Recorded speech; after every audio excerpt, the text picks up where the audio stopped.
that whispered hope when despair tried to suffocate you. And it is mercy that will continue to hold you even when the demands of destiny feel too heavy.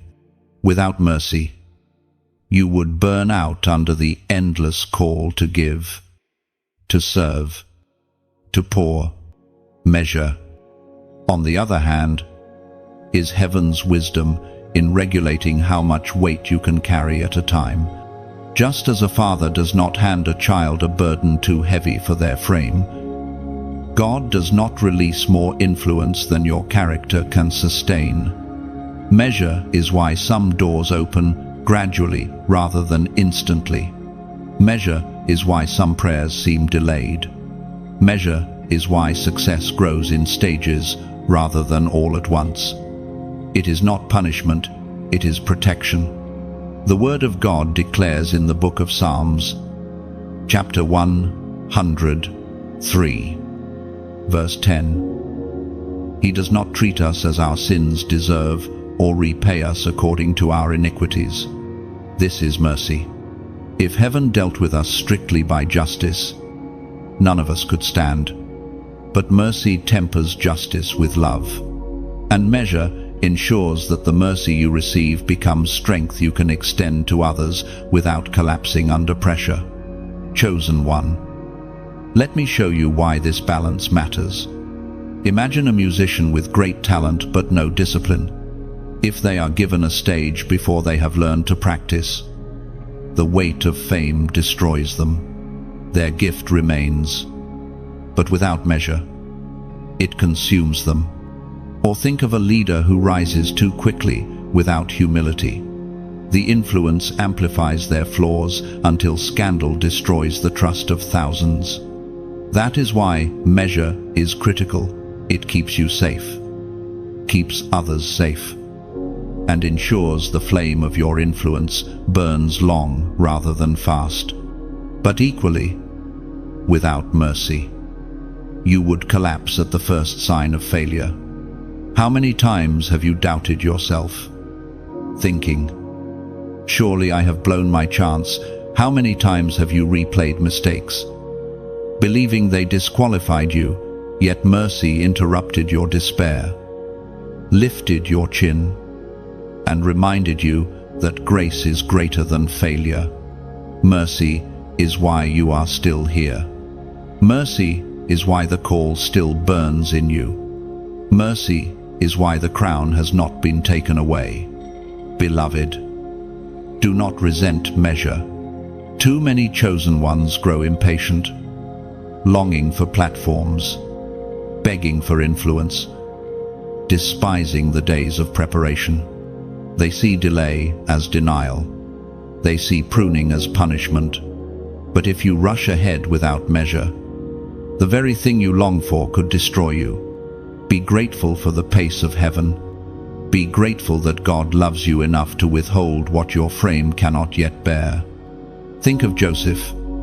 He dreamed of greatness as a youth, but he endured years of waiting, betrayal, prison, and obscurity. Why? Because the throne was real, but his character had to be shaped to sustain it. If he had ascended too soon, bitterness might have ruled instead of mercy. By the time the crown rested on his head, measure had done its work, and mercy had preserved his spirit. That is your story too, chosen one. Balance is the secret of longevity. Without mercy, you become harsh, demanding of yourself and others, unable to rest, unable to breathe. Without measure, you become reckless, running ahead, unprepared for the weight of destiny. Together, mercy and measure create stability. Together, they ensure that the millions who will be touched by your life are not wounded but healed, not scattered but gathered. Let us go deeper. Mercy teaches you how to see others. When you know how much you've been forgiven, you extend forgiveness freely. When you know how much grace you've received, You give grace abundantly. This is why chosen ones often become wells of compassion. Their scars remind them never to judge too quickly, never to dismiss too easily.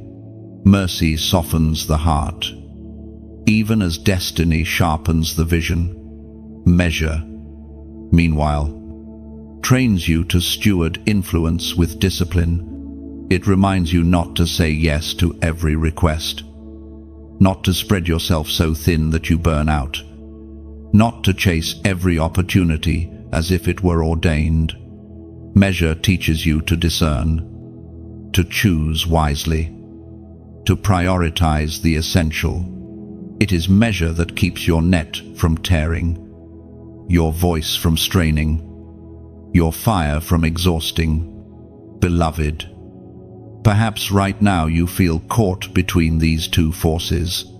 On one side, you feel the press of mercy, reminding you that you are loved and forgiven. On the other, you feel the hand of measure, slowing you down, holding you back from what you long for. Do not resist either. Embrace both, for together they are shaping you into a vessel that can carry abundance without breaking, authority without arrogance, glory without collapse. There will be moments when mercy feels too soft, when you think you deserve punishment but receive grace instead. Trust it. There will be moments when measure feels too slow, when you want more, but heaven says, not yet. Trust it. Both are evidence of love. Both are signs that heaven is invested in your long-term destiny, not just your short-term satisfaction. Chosen one, this is your lesson. Mercy is the oil that keeps your flame burning, and measure is the frame that holds your vessel steady. Without oil, the flame dies. Without the frame, the vessel shatters. With both, you shine brightly and steadily, illuminating generations. So walk forward with gratitude. Let mercy remind you that you are not disqualified. Let measure remind you that you are not delayed, only prepared. And when the time comes, when the nets overflow and the crowds gather, you will carry the weight with strength, the authority with humility, and the influence with compassion. For mercy and measure are not opposites, they are partners. And together, they are ensuring that you, chosen one, will finish the race not only with fire, but with faithfulness. Chosen one, listen carefully, for this is not an ordinary moment. What you are about to read carries the weight of destiny. You stand at what I call your crown moment, the turning point where everything that was hidden begins to surface, where everything that was promised begins to align, where everything you endured suddenly makes sense. This is not just another day on your calendar. It is a prophetic threshold. For years, you have carried burdens no one else saw. You endured rejection that cut deeply, nights that felt endless, prayers that seemed unanswered. Yet all along, the crown was waiting. Not a crown of vanity, but a crown of authority, of assignment, of divine recognition. Heaven always knew this moment would come, even when you doubted it. And now, the Spirit whispers, the crown is ready. Will you wear it, beloved? A crown does not come without a cost. To carry it, you had to be refined in fire. To wear it, you had to be stripped of pride and clothed in humility. To walk with it, you had to be trained in silence before being released in sound. Every wound, every tear, every battle was shaping your head to fit the crown perfectly. If it had come sooner, it would have slipped off. If it had come without process, it would have crushed you. But now, you are ready. As Jesus himself declared in the Gospel of Matthew, chapter 5, verse 10, "Blessed are those who are persecuted because of righteousness, for theirs is the kingdom of heaven." Do you see it? The suffering you endured was not meaningless. It was the seal of your blessing. The crown you are receiving now is not despite your persecution, but because of it. Every rejection was evidence that you were set apart.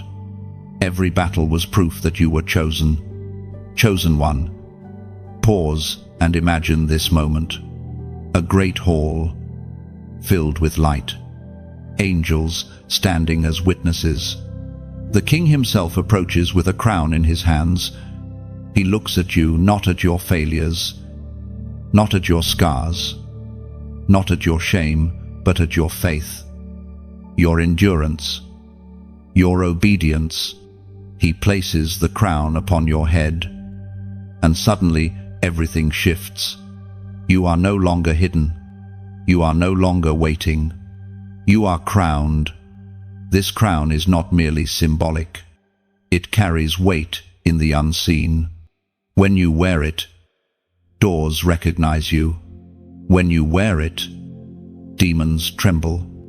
When you wear it, people sense the authority you carry without you even speaking. The crown is not jewelry, it is jurisdiction. It means you walk in divine assignment, carrying the atmosphere of heaven wherever you go. Beloved, you must decide now how you will respond. Some reject their crown out of fear. They feel unworthy, unprepared, unable. Others trade their crown for comfort, choosing temporary pleasure over eternal purpose. But you must choose differently. This is your crown moment. You cannot shrink back. You cannot hesitate. You cannot let the enemy whisper you out of what heaven has already given you. The time has come for you to walk differently, speak differently, live differently, not with arrogance, but with assurance, not with pride, but with purpose, not with fear, but with faith. The crown on your head is invisible to the natural eye, but visible in the spirit. Everywhere you go, the unseen world acknowledges it, and soon, the visible world will see the fruit of it. Chosen one. Understand this. Wearing the crown means responsibility. It means you no longer live only for yourself. It means your decisions carry weight for those connected to you. It means your voice carries healing. Your presence carries light. Your obedience carries breakthrough for others. This is why the crown moment is so holy. It is not just about your destiny, but about the destinies tied to you. Do not be surprised if opposition intensifies. Crowns attract warfare. But remember, these crowns also attract angelic defense. The weight of responsibility is balanced by the strength of divine reinforcement. You will not carry this crown alone. Heaven fights for you. Heaven walks with you. Heaven surrounds you.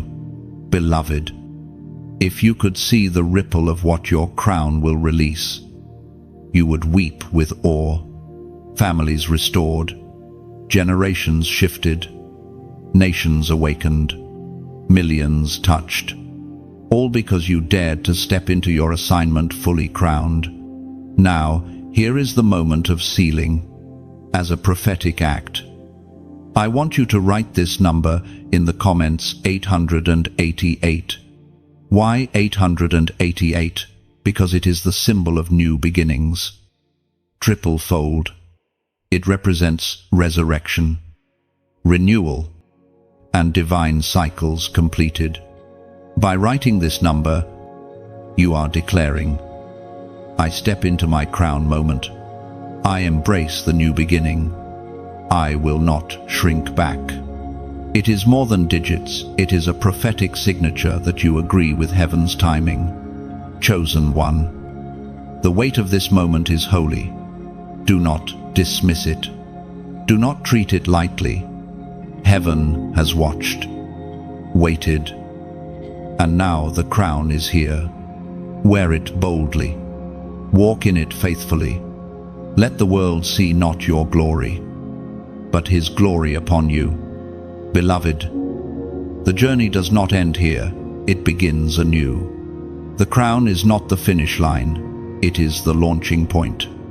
From this day, you carry authority not just to survive, but to lead, to heal, to awaken, to gather. The crown is proof that your trials were not wasted. Your pain was not wasted. Your tears were not wasted. Every piece has been redeemed for glory. So, lift your head. Stand tall. Step forward. This is your crown moment. Millions are waiting for the echo of your obedience. The unseen is already shifting. The visible will soon follow. Chosen one. Heaven is watching. Earth is waiting. And the crown is resting. It belongs to you. Write it. Declare it. Seal it 888. Chosen one. As you stand crowned and awakened, there is a truth you must embrace if you are to carry your calling well. Sacred boundaries are sacred power. Without boundaries, your fire will scatter.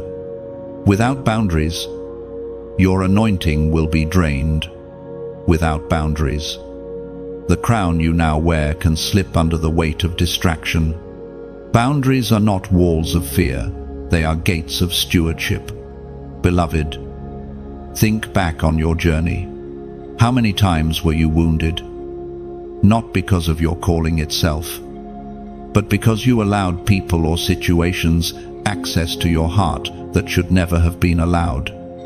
How many times did you say yes when you should have said no? How many times did you pour into others while neglecting your own well-being? These lessons were not meant to break you, but to teach you the necessity of sacred boundaries.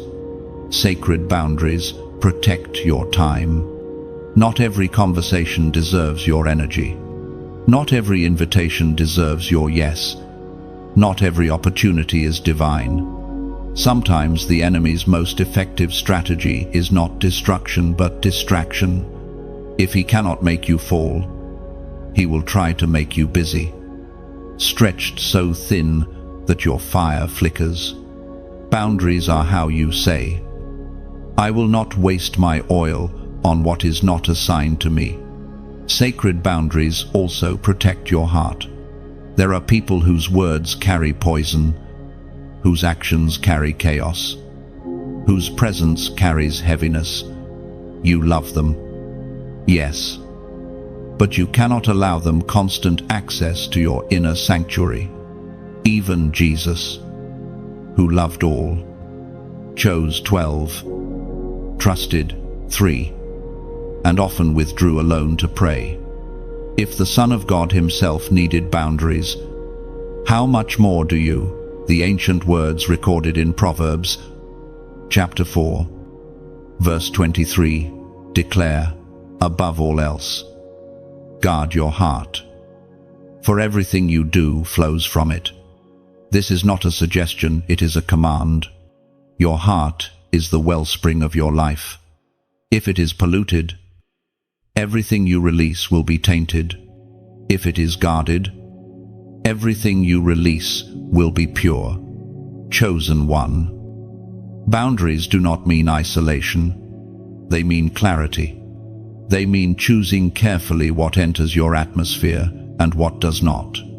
They mean stewarding your energy so that it remains aligned with your assignment. They mean protecting your spirit from constant drains so that you can remain strong for the battles that matter most. Consider the story of Nehemiah.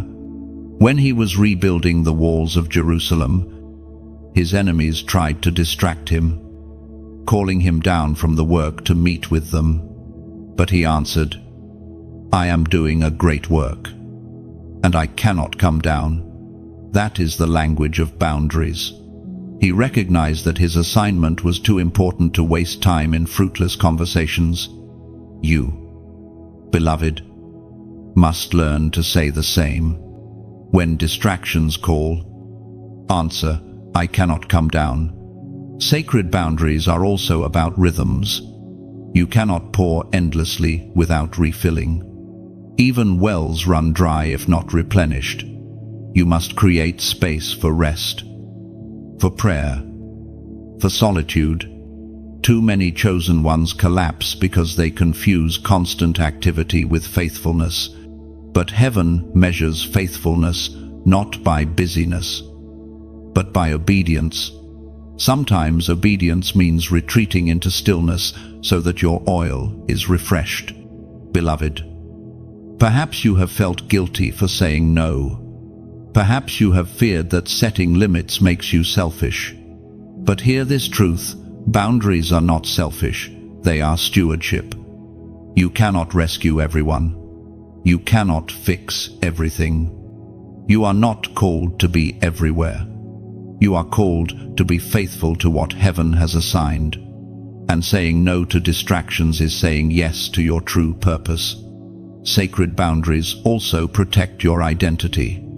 There will be those who try to define you, to fit you into their mold, to impose expectations on you. If you lack boundaries, you will bend under their demands and lose sight of who you are. But when you hold firm, you protect the authenticity of your calling. You remind yourself and others, I am not who you say I am. I am who God says I am. Beloved, boundaries are tested most when you grow. As your influence expands, more voices will seek your attention. More demands will pull on your time. More opportunities will knock at your door. Without boundaries, you will scatter in 1,000 directions. With boundaries, you will remain focused, clear, and powerful. Think of fire. When it is scattered without containment, it burns out quickly. But when it is focused, it can forge steel. Your life is fire. Boundaries are the container that give your fire direction and power. Without them, you burn out. With them, you transform everything you touch. Sacred boundaries are not just external, they are internal. They are choices about what you allow your mind to dwell on, what you allow your eyes to see, what you allow your heart to entertain. You cannot fill your spirit with poison and expect to release purity. You cannot feed on lies and expect to speak truth. You cannot dwell in fear and expect to walk in faith. Guarding your heart means guarding your inputs, not just your relationships. Beloved, let this sink in. Boundaries are not a prison, they are freedom.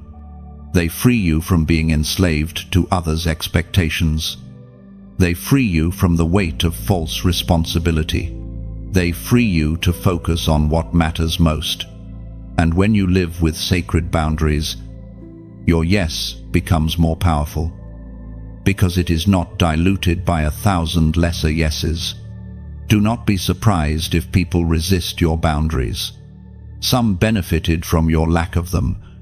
Some grew comfortable with taking from you without giving. Some enjoyed access to your spirit without respecting its sanctity.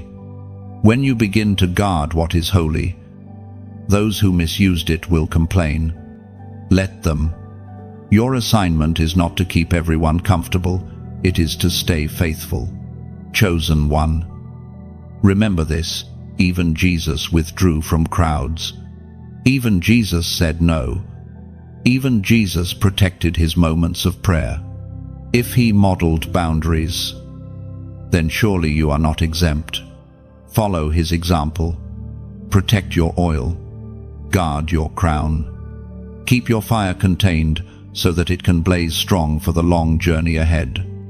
So, walk forward now with wisdom, Let mercy guide your heart. But let measure shape your boundaries. Choose where to invest, when to speak, how to rest, and whom to trust. And know this, every boundary you set is a declaration that your calling is sacred. Your oil is precious, and your life is not for wasting. Beloved, sacred boundaries are sacred power. Guard them well, and your crown will shine brighter. Your fire will burn longer, and your destiny will unfold without compromise. Chosen one, now that you are walking with the crown and learning to protect it with sacred boundaries, another step awaits you. It is time to stand before the mirror of truth. For while boundaries protect you from external threats, the mirror exposes the internal illusions that would otherwise sabotage your journey. The mirror of truth does not flatter.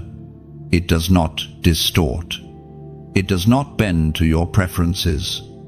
It reflects reality as it is, not as you wish it to be. And standing before it requires courage, because what you see will challenge you. Yet only those who dare to face the mirror can walk in the full freedom of their destiny. Beloved, illusions are subtle. They whisper lies that feel like comfort. They paint pictures that seem beautiful but lead to emptiness. Some illusions tell you that you must always be strong, hiding your weakness from the world. Others convince you that you are unworthy, forever chained to your past. Still others whisper that you are too ordinary to carry extraordinary fire. These illusions distort your identity, and if you embrace them, they will blur the truth of who you are.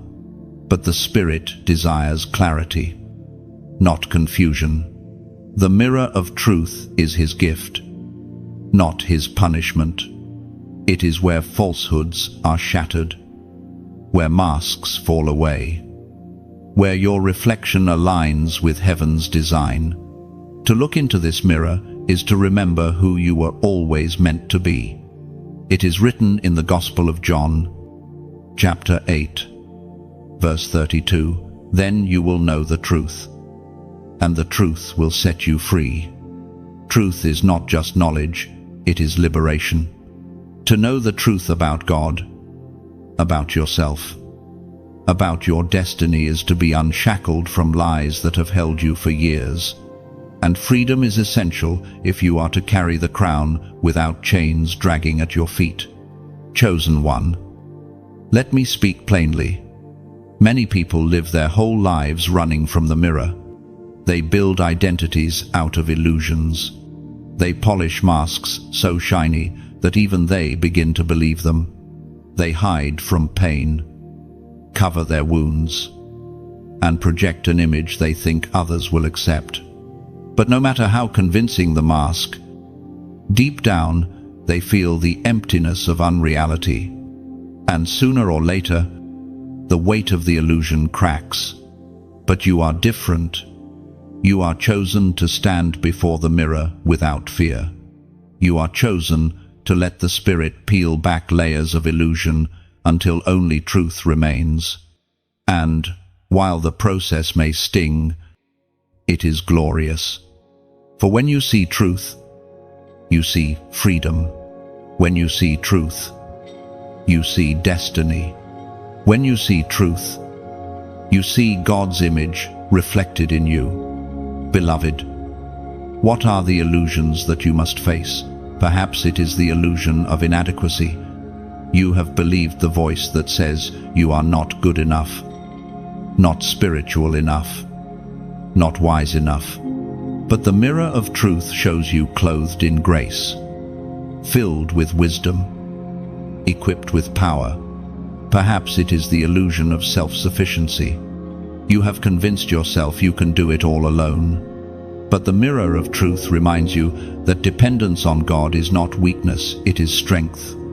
Or perhaps it is the illusion of permanence, that the pain you carry will always define you, that the struggle will never end. that the season will never change. The mirror of truth reveals that seasons shift, that mourning turns to dancing, that ashes become beauty. What feels eternal in your suffering is only temporary in the eyes of God. Chosen one. The mirror also exposes not only lies about yourself, but lies about others.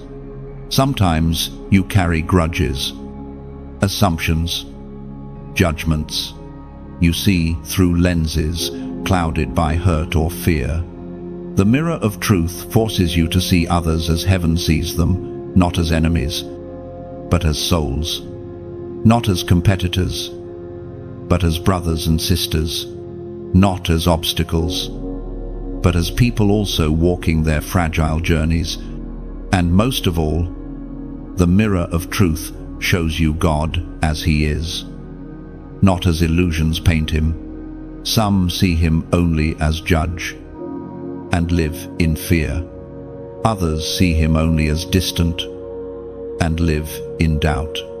Others imagine Him harsh, unpredictable, indifferent, but the mirror reveals Him as both holy and merciful, powerful and tender, sovereign yet near.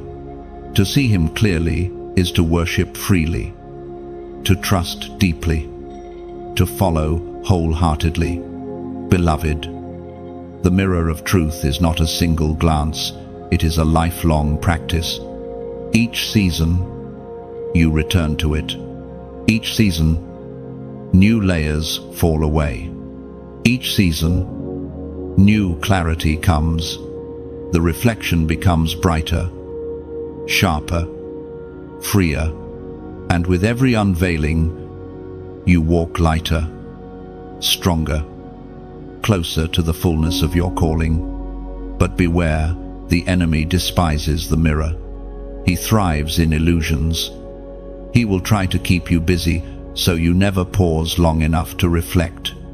He will drown you in noise so you cannot hear truth. He will tempt you with shallow comforts so you avoid the discomfort of facing reality. Do not let him. Stand firm. Look deeply.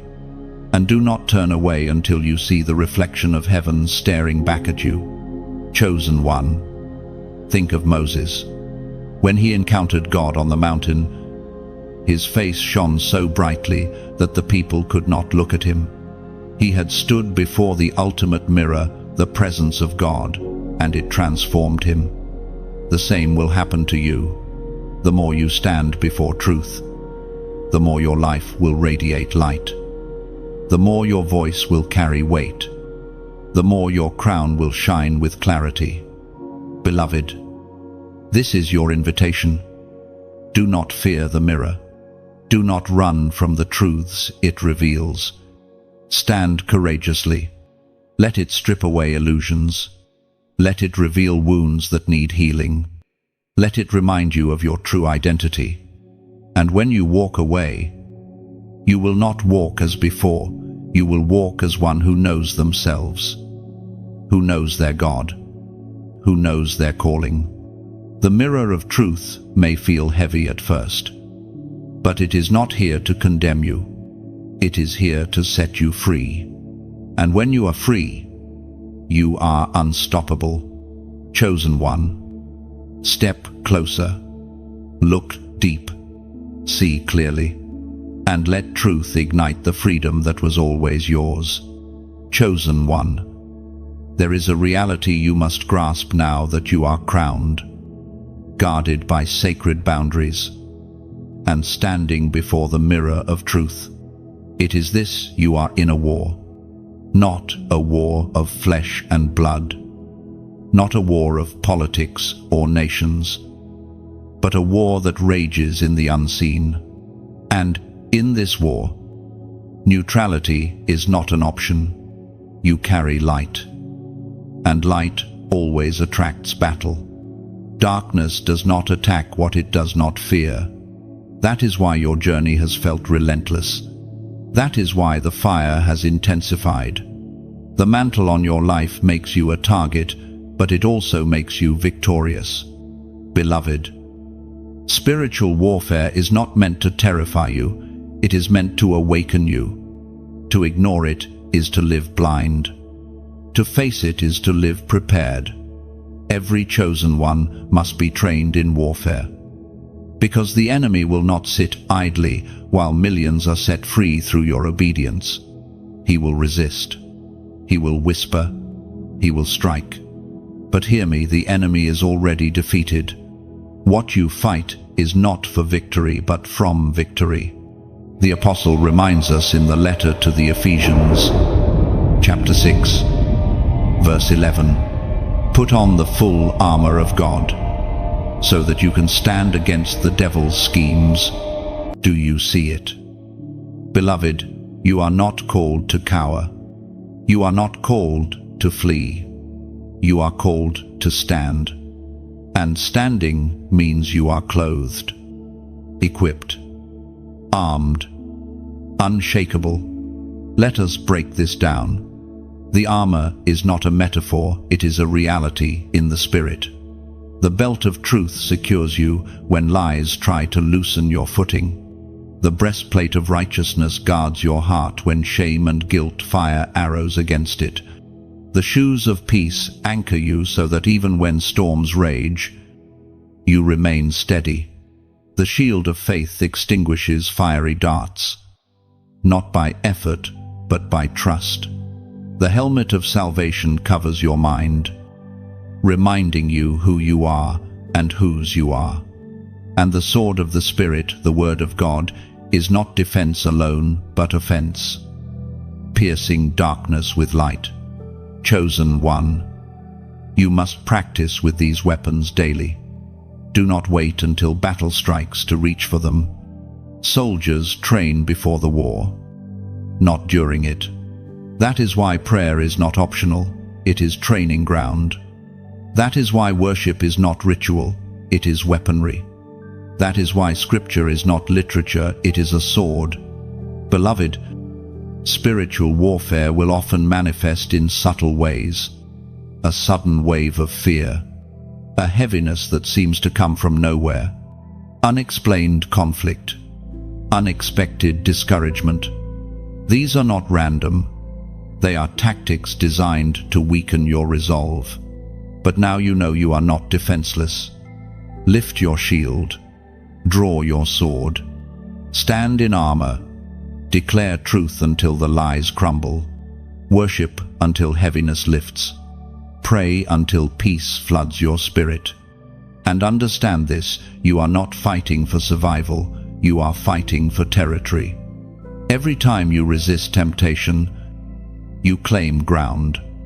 Every time you forgive, you break chains. Every time you speak truth, you dismantle lies. Every time you persist, you weaken darkness. Warfare is not only about defense, it is about advancing the kingdom of light. Chosen one, let me remind you of this. Your presence alone disrupts the enemy's plans. The light you carry exposes shadows. The fire within you unsettles spirits of darkness. That is why environments shift when you enter a room.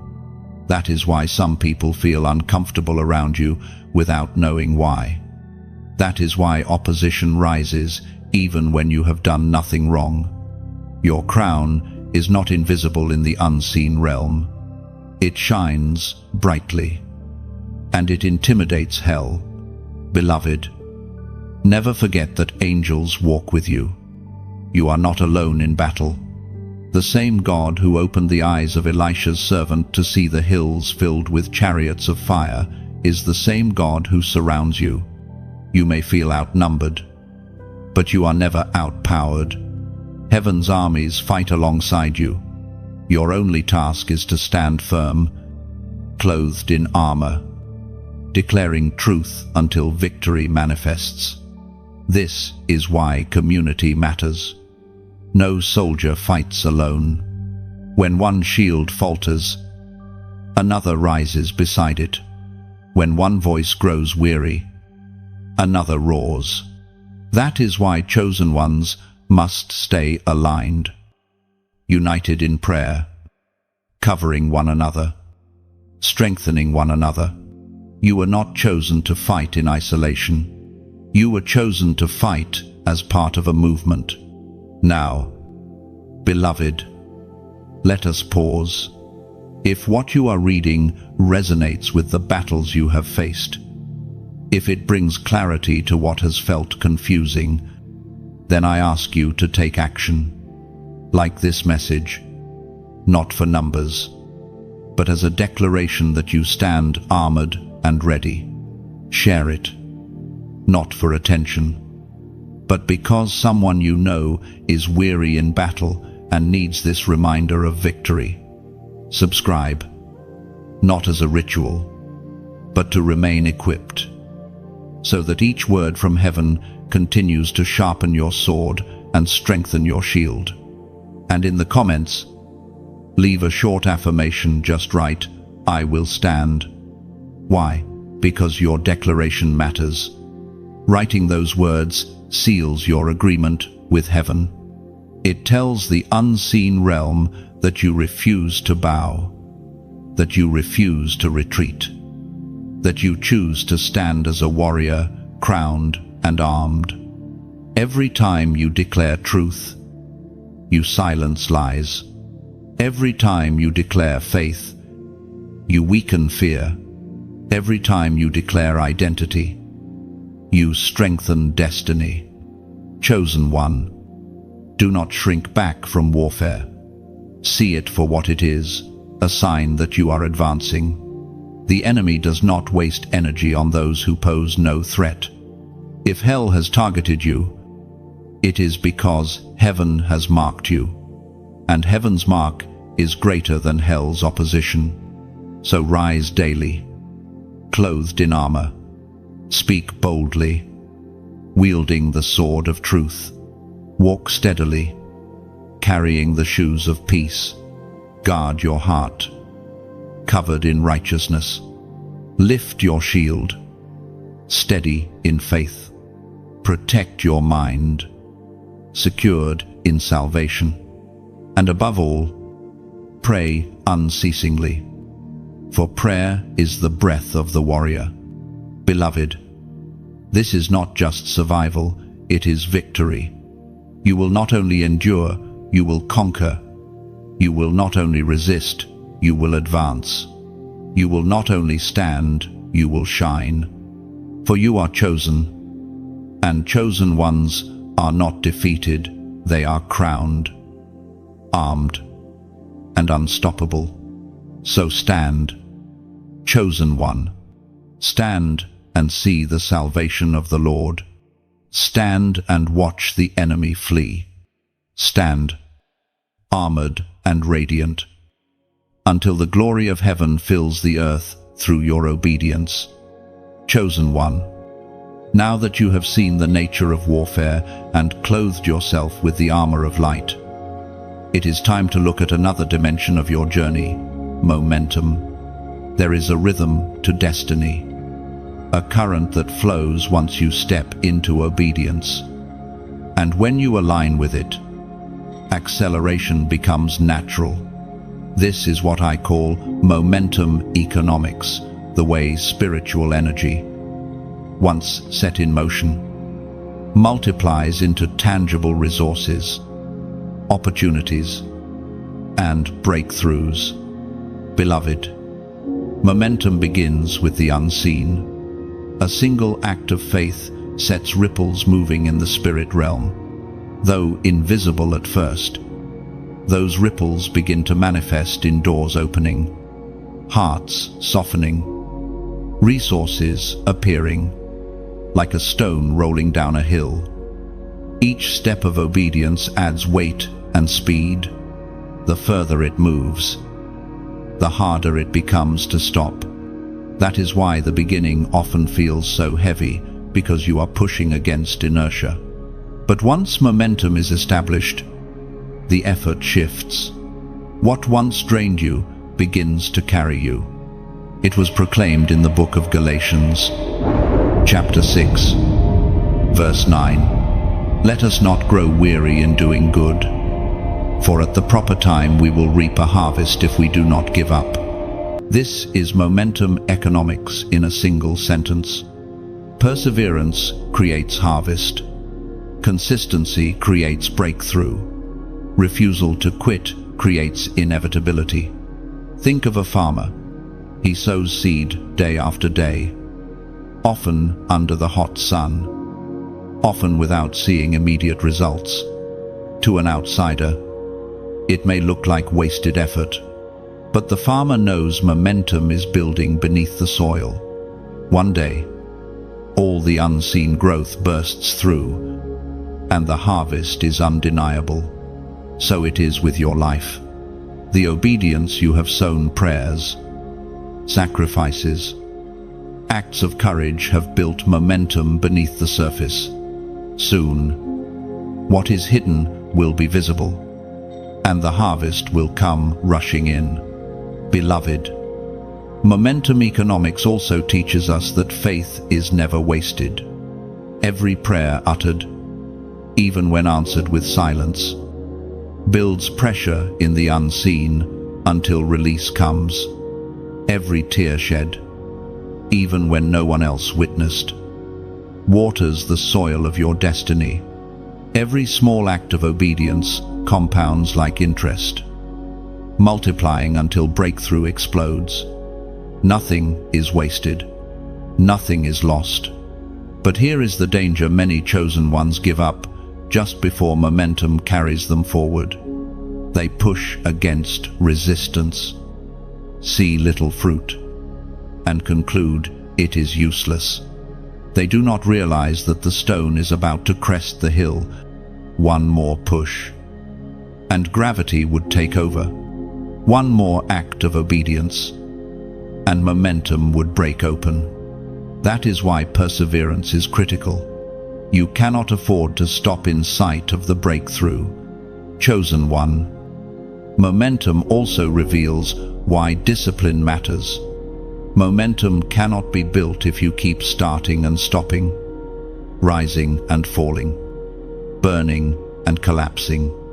Imagine trying to roll a wheel forward, but stopping every few steps to rest. You will exhaust yourself and see little progress. But if you keep moving, even slowly, the momentum will carry you farther than bursts of effort ever could. That is why heaven calls you to consistency, not perfection. Beloved, momentum does not only operate spiritually, it operates practically. A writer who commits to 1 page a day eventually finishes a book.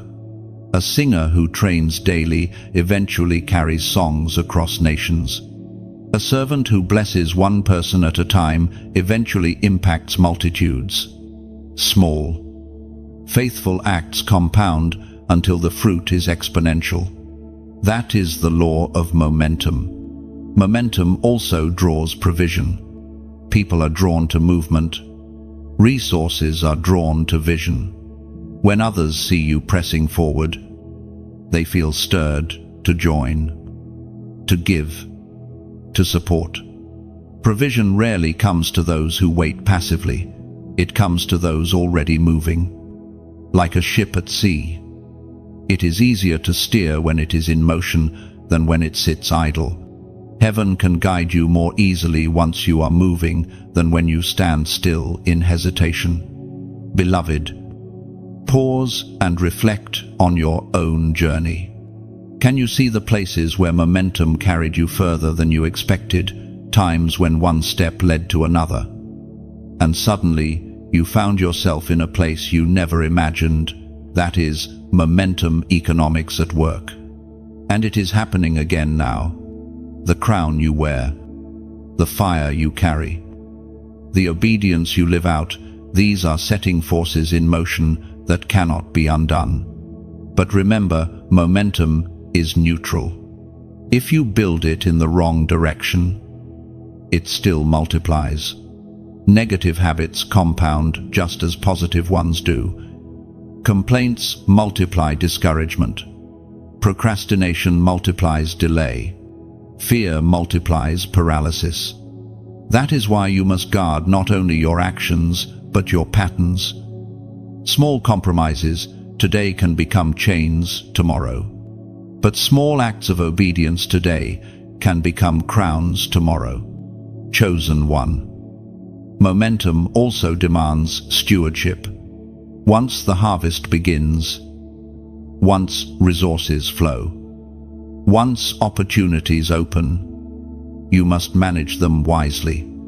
Many fall at this stage not because they lacked favor, but because they lacked stewardship. They confused blessing with license, provision with indulgence. Remember, this momentum is not for you alone. It is for the millions connected to your obedience. You are entrusted with it, not entitled to it. Beloved, this is why humility is critical. Momentum can feel intoxicating when doors swing wide, when opportunities multiply, when people begin to recognize your crown. The temptation is to believe it is your doing, but never forget it is grace that began it, grace that sustains it, grace that multiplies it. Without Him, the momentum crumbles. With Him, it flows endlessly. Let me remind you of David. Before he was king, he built momentum in hidden fields, slaying lions and bears when no one watched. When Goliath came, the momentum of his faith carried him into victory. Later, when his throne expanded, the momentum of worship and humility kept him aligned. Even when he stumbled, his repentance rebuilt momentum. His life is proof that momentum economics is real, faithful acts compounding into unstoppable destiny. Beloved, the same is true for you. What feels small now is building into something mighty. What feels hidden now is accumulating weight in the unseen. What feels ordinary now will soon be extraordinary. All you must do is remain consistent, remain faithful, remain aligned. The current of heaven is carrying you forward, and once it gathers speed, nothing can stop it. So walk steadily. Do not despise the slow days. Do not resent the unseen seasons. Every step is momentum. Every choice is momentum. Every prayer is momentum. And soon, the harvest will not only meet you, it will overtake you. Chosen one. You are stepping into acceleration. The stone is already rolling. The current is already flowing. The breakthrough is already building. And momentum will carry you into places you never imagined. With provision you never asked for. With influence you never thought possible. For this is momentum, economics, faith compounding into fruit, obedience multiplying into overflow, consistency transforming into unstoppable destiny. Chosen one. Momentum is not meant for you to carry alone. Heaven never intended for your journey to be a solitary climb. The crown on your head, the fire in your spirit, the authority in your voice, they are powerful. Yes, but they are also magnets. They draw others who are destined to walk alongside you. This is what I call the prophetic network, a gathering of those divinely aligned to your mission. Not because of convenience or coincidence, but because heaven orchestrated it before time began. Beloved, relationships are the arteries of destiny. Just as the body cannot live without blood flowing through its veins, you cannot walk into the fullness of your assignment without the right people flowing into your life. And not all who come to you are meant to stay. Some are assignments, some are distractions, some are destiny partners, others are drains.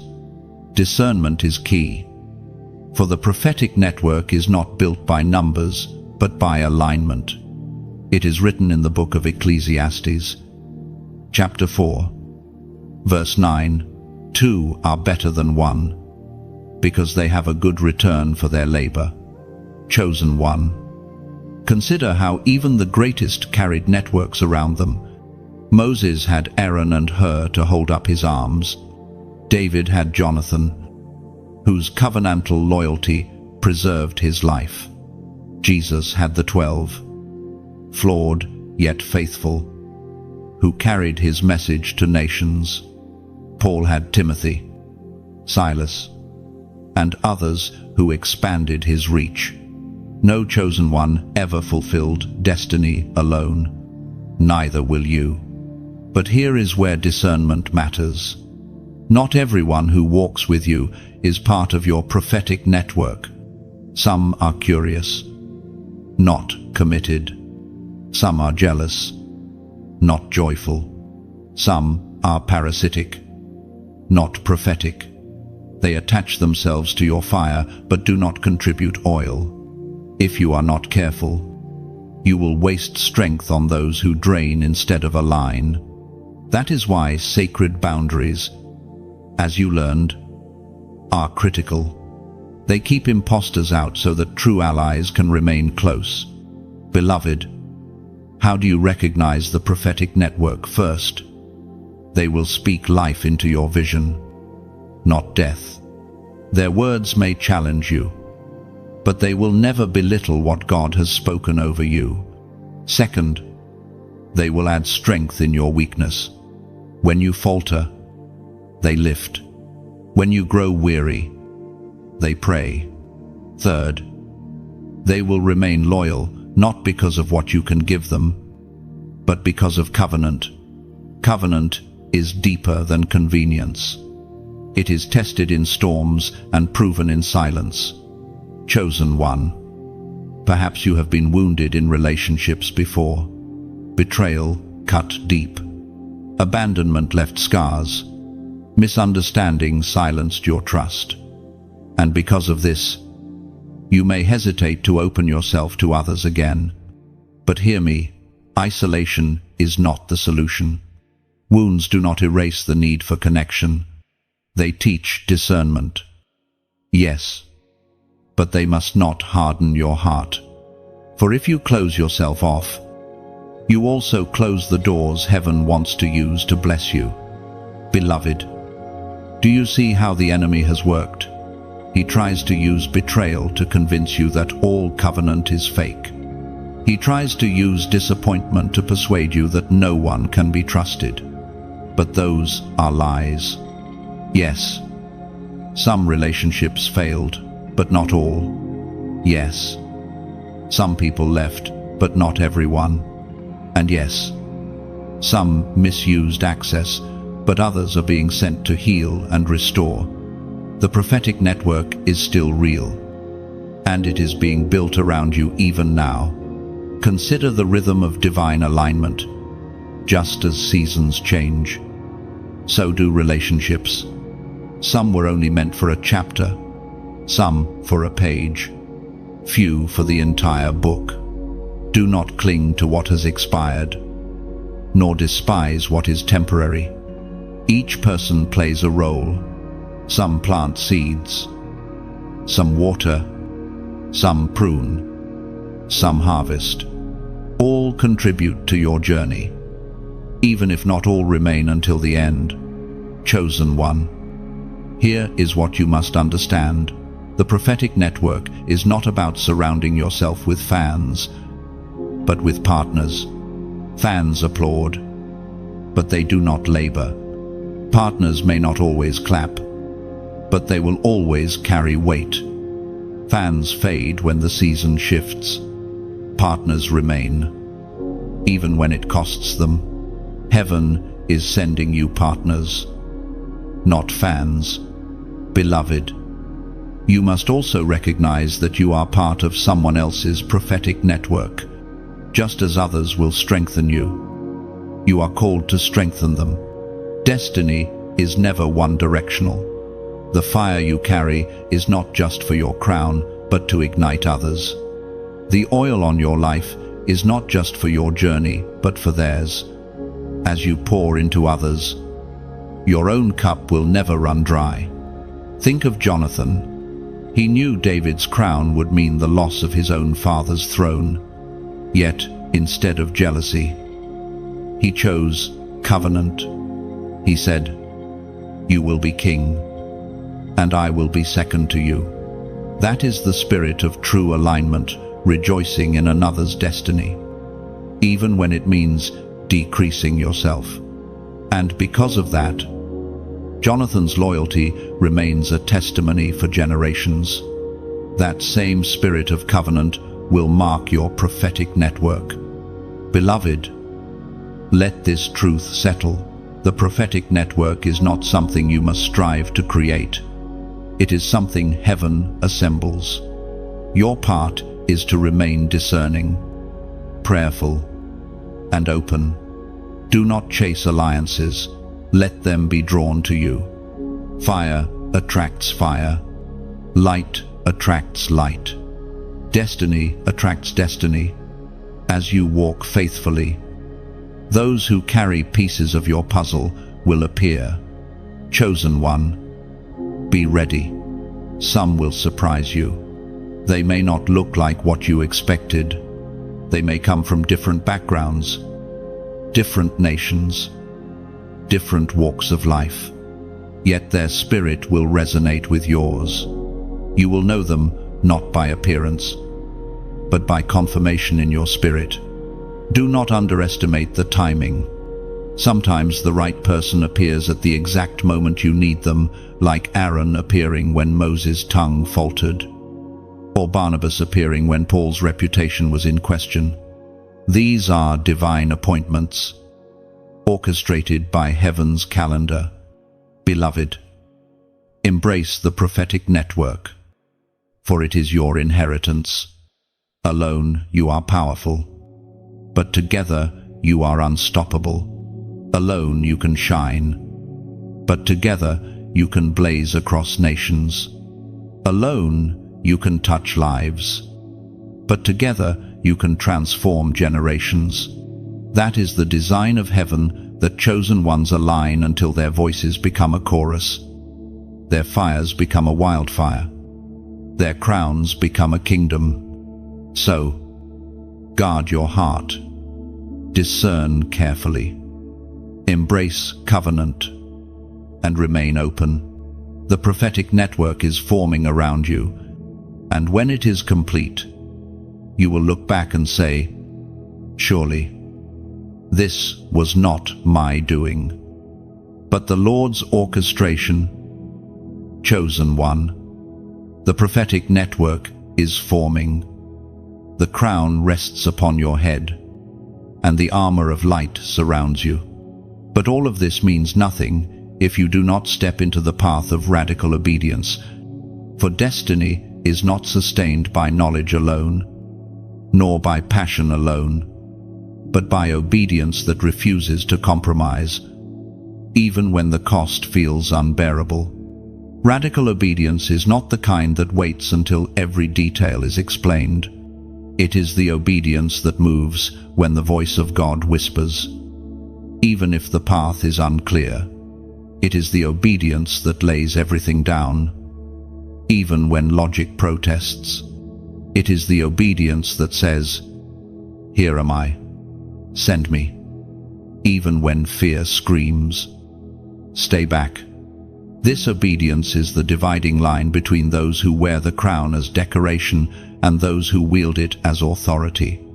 The Word of God declares in the book of Deuteronomy, chapter 5, verse 33, "Walk in obedience to all that the Lord your God has commanded you, so that you may live and prosper and prolong your days in the land that you will possess."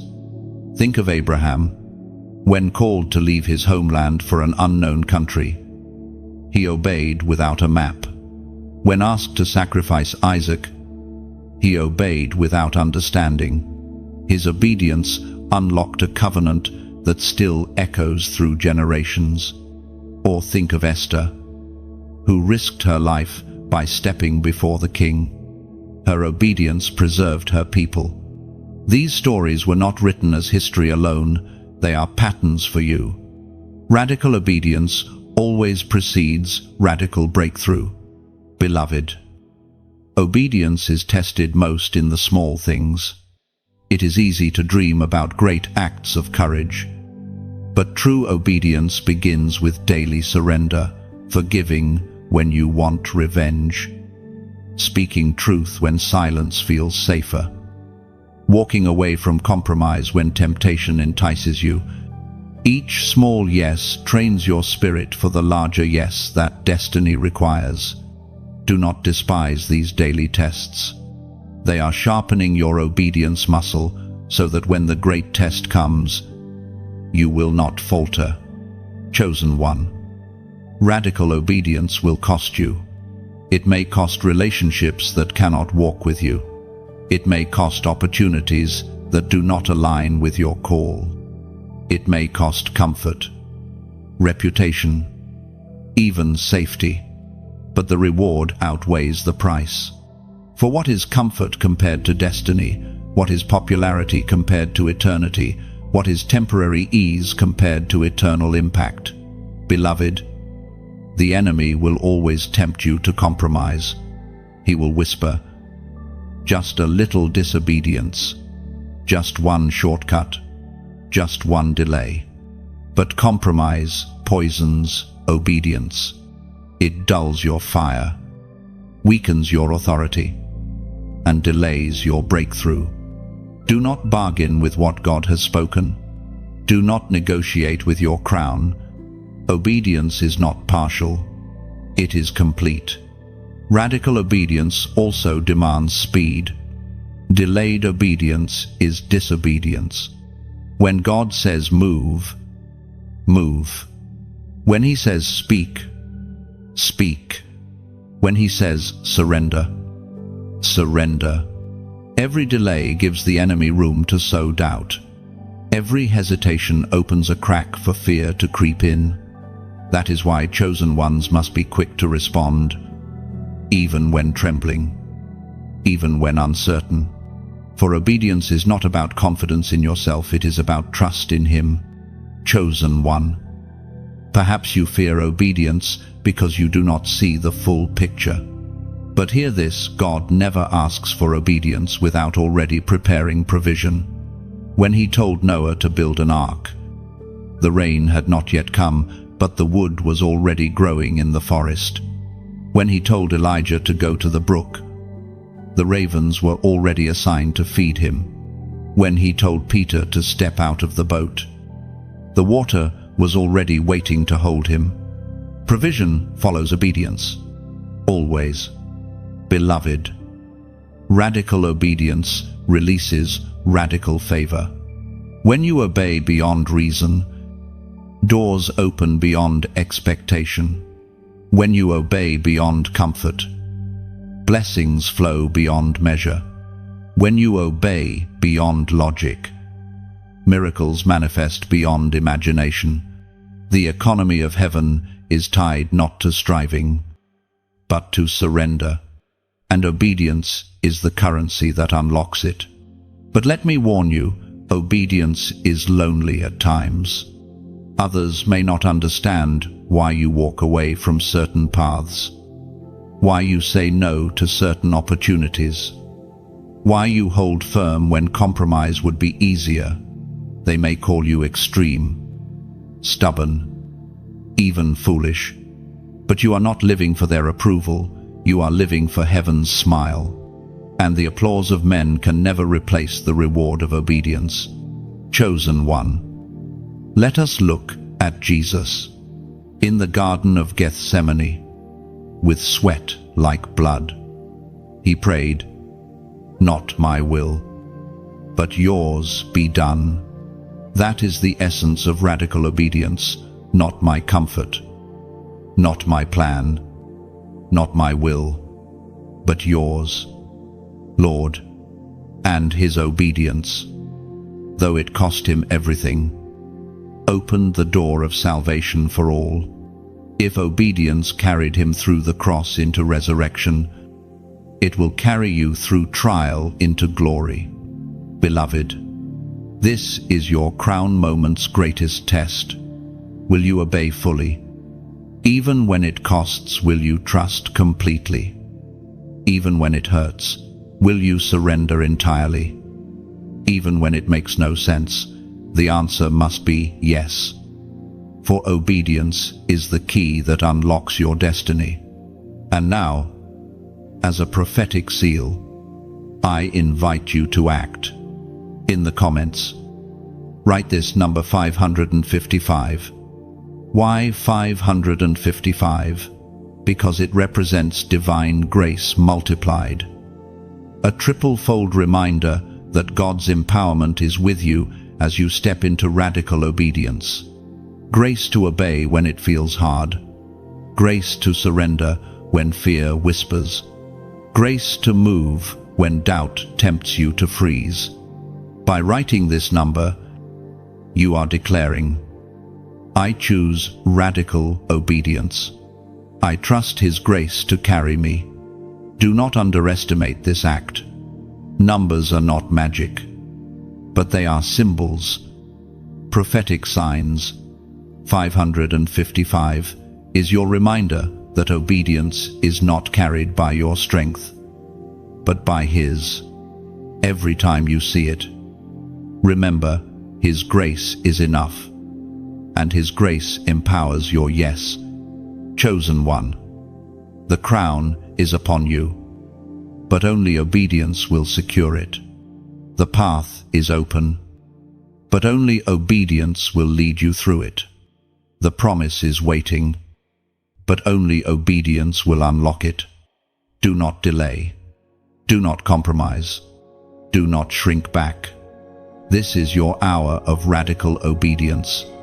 And when you obey, the heavens will move, the earth will shift, and millions will be touched. For obedience is never about you alone. It is about those who will find freedom because you dared to say yes. So rise, beloved, step forward, obey radically, and watch as grace, multiplied threefold, carries you into the fullness of your destiny. Seal it now. 555. Chosen one, after stepping into radical obedience, your eyes begin to notice something that was always present but hidden until now, the subtle confirmations of heaven woven into your days. These are not the dramatic signs that shake mountains or split seas. These are the quiet affirmations, the whispers, the small miracles that accumulate until you cannot deny that God has been walking with you all along. Beloved, too often we overlook these moments. We call them coincidences, luck, or chance. We brush past them because they do not roar, they whisper. But heaven rarely shouts in the thunder. Heaven speaks in the stillness, through the ordinary. And chosen ones must learn to catalog these moments, to recognize them not as random, but as evidence. It is written in the book of Psalms, chapter 40, verse 5, Many, Lord my God, are the wonders you have done, the things you planned for us. None can compare with you. Were I to speak and tell of your deeds, they would be too many to declare. Do you see the miracles in your life are countless? So many that words could never capture them all. But they are there, woven like threads into the fabric of your journey. Chosen one, think of the times when doors closed just before disaster struck. Think of the people who appeared at the exact moment you were on the edge of despair. Think of the strength that rose in you when you thought you had none left. These were not random. These were signs, seals, reminders that heaven had not forgotten you. Beloved, sometimes the miracle is not in the fire falling from heaven, but in the fact that you endured the night and saw the morning. Sometimes the miracle is not in enemies fleeing dramatically, but in the quiet peace that kept your heart from collapsing. Sometimes the miracle is not in sudden abundance, but in daily bread that never ran out. Small, yes. Overlooked, yes. But miracles nonetheless. Chosen one. Learning to recognize these small confirmations is training for greater faith. When you see God's fingerprints in the ordinary, you learn to trust Him in the extraordinary. When you remember how He sustained you yesterday, you can believe He will deliver you tomorrow. Forgetting small miracles leaves you vulnerable to doubt. Remembering them strengthens your courage for the battles ahead. This is why Israel was commanded again and again to remember. They built altars. They told stories. They sang songs because memory sustains faith. When they forgot, they faltered. When they remembered, they triumphed. The same is true for you. Keep a record of your confirmations. Write down the dreams, the whispers, the moments when God showed up. One day, when doubt comes, those records will roar louder than fear. Beloved, let me tell you this, every confirmation is also a covenant. When God allows even the smallest miracle, it is His way of saying, I am still with you. I will finish what I began. The provision, the strength, the encounter, it is not just for that moment. It is a deposit, a down payment on promises yet to come. Chosen one, do not despise the small. A cloud the size of a man's hand foretold a storm of rain. A boy's lunch fed thousands. A shepherd's sling toppled a giant. A widow's jar of oil became abundance. The small is never small in heaven's hands. The small carries the seed of the great. But here is wisdom, you must steward these signs well. Do not dismiss them. Do not treat them lightly. Do not grow entitled to them. Each confirmation should lead you deeper into gratitude, deeper into obedience, deeper into awe. If you treat them as casual, you risk dulling your sensitivity to heaven's voice.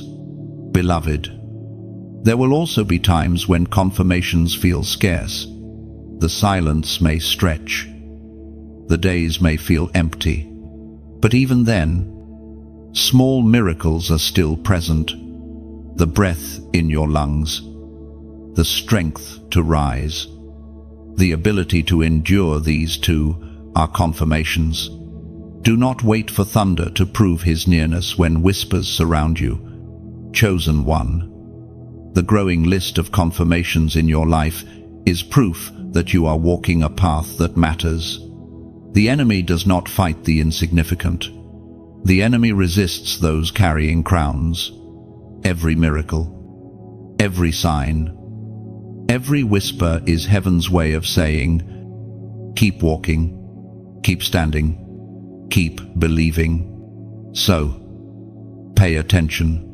The pattern of your life is not random. The alignments, the rescues, the provision, the whispers, they are threads woven into a tapestry too vast for your eyes to see yet. But one day, when you look back, you will marvel. You will realize that what felt like silence was filled with subtle confirmations, that what felt like wilderness was filled with small miracles, that what felt like loneliness was filled with His presence. Beloved, live with eyes open. Keep your heart tender. Catalog the wonders. Steward the confirmations, for they are not only for your encouragement, they are for the generations after you. Your testimony of small miracles will become their blueprint for faith. Your remembrance will become their courage. Your record will become their inheritance. Chosen one, You are surrounded by wonders too many to declare. Heaven has been faithful. Heaven is faithful still. And heaven will remain faithful until every promise is fulfilled. Chosen one. By now, you can see that nothing in your life has been random. Every trial, every whisper, every small confirmation has been woven together by a hand greater than yours. And yet, as the momentum builds and the crown rests securely upon your head, you must step into a deeper understanding. Your story is not only for you, it is for those who will hear it. Be awakened by it, and rise because of it. This is the ripple of testimony, and it is unstoppable once released. Beloved, your testimony is not polished perfection. It is not the highlight reel of victories alone. It is the raw truth of your scars, your nights of wrestling, your tears of surrender. And it is precisely this authenticity that gives it power. People are not transformed by flawless stories. They are transformed by real ones. When you speak of how you stumbled yet stood again, how you wept yet still believed, how you doubted yet still obeyed, others see themselves in you. And when they see themselves in you, they also see hope for themselves. It was written in the book of Revelation, chapter 12, verse 11, "They triumphed over him by the blood of the Lamb and by the word of their testimony. They did not love their lives so much as to shrink from death." Do you hear it? Victory flows not only from Christ's sacrifice, but from your testimony, your words, your story. Your courage to speak are weapons in spiritual warfare.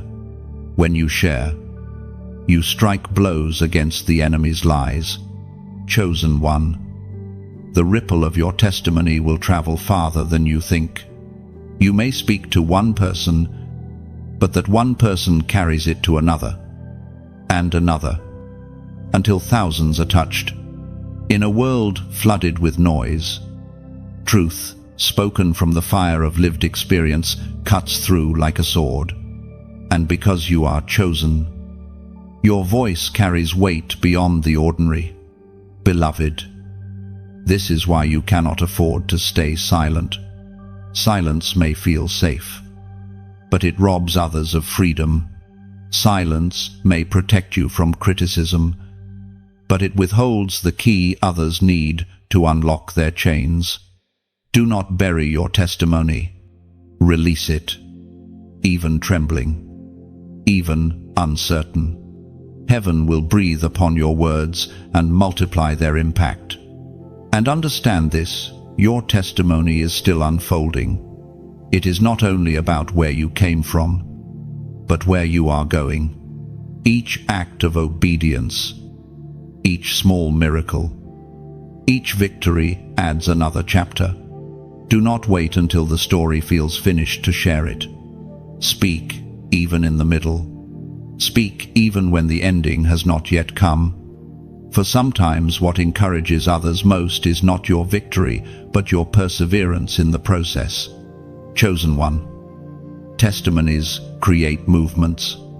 When one dares to speak, others find courage to do the same.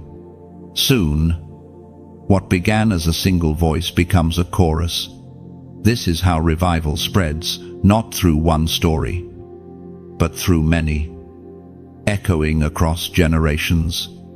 Your voice may be the spark that lights countless others. Beloved, I want to pause here and speak directly to your heart. If this message has resonated with you, if you sense the fire of your own testimony stirring, waiting to be released, then I invite you to take a simple step of alignment. Like this message, not as routine, but as a way of saying, yes, I choose to release my story. Share it, not for numbers, but because someone you know is waiting for the key you carry. Subscribe, not for ritual, but to remain connected to the stream of words and fire that heaven keeps pouring through this space. Together, we are building not just a channel, but a movement of chosen ones who rise by sharing their truth. Chosen one, do not underestimate the ripple. Think of the Samaritan woman at the well. One encounter with Jesus, one testimony shared with her town, and an entire community was transformed.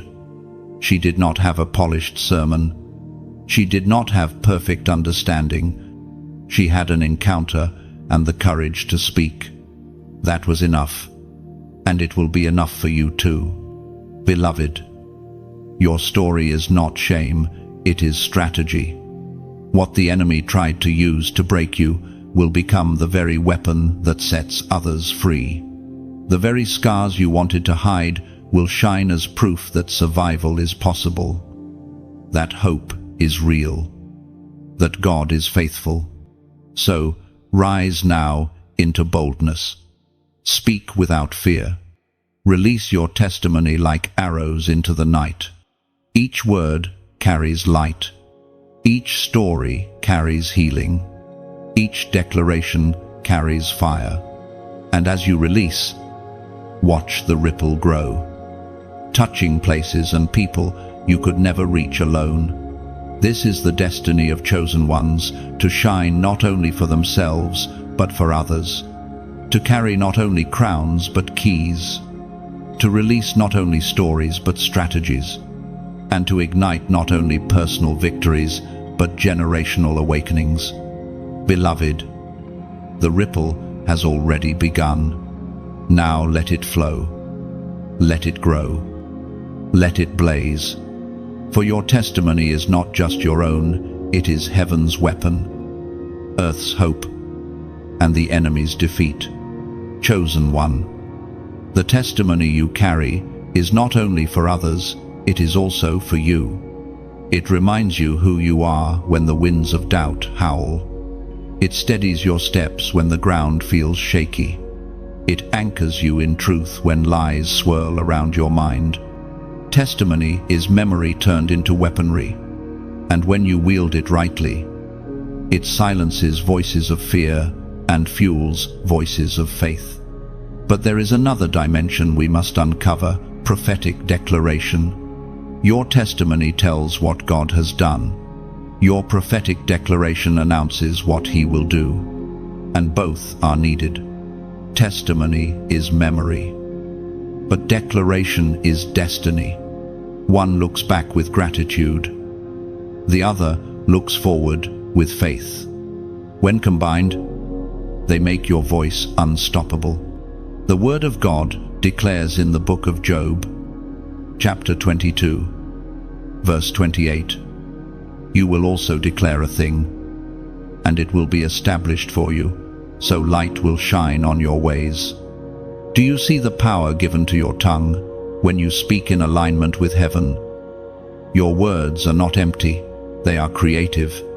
They build reality. They shape futures. They establish pathways. Beloved, too many chosen ones remain silent about their future. They wait to see what happens instead of declaring what must happen. They react to circumstances instead of commanding them.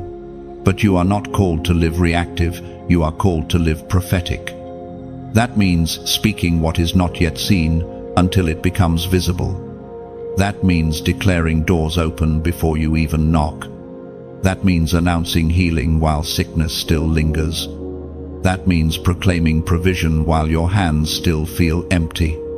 Chosen one. Prophetic declaration is not wishful thinking. It is not empty optimism.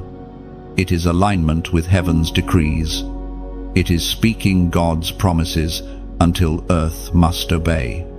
It is taking what is written and making it spoken, so that it becomes manifested. Heaven moves when earth declares in faith. Beloved, think of Ezekiel standing in the valley of dry bones. God asked him, Can these bones live, instead of giving a logical answer? Ezekiel obeyed the command, "Prophesy to these bones." And as he spoke, bone came to bone. Flesh covered them, breath entered them, and an army rose. Nothing shifted until he declared. The same principle applies to you. The dry bones in your life, the dormant dreams, the weary places, the broken promises are waiting for your declaration. But here is the tension: declaration feels risky. Speaking life into barren places feels foolish. Prophesying abundance while surrounded by lack feels naive. Declaring healing when the report is grim feels unrealistic. Yet this is the very essence of faith, to call things that are not as though they are. And chosen ones are marked by this boldness. Chosen one. Let me say this plainly: your future is voice-activated. Heaven has written promises over you, but your declaration is the key that unlocks them. If you stay silent, you delay. If you declare boldly, you accelerate. That is why the enemy fights so hard to silence your mouth, not just to stop your testimony, but to block your declarations. He knows that if you dare to speak, his grip breaks.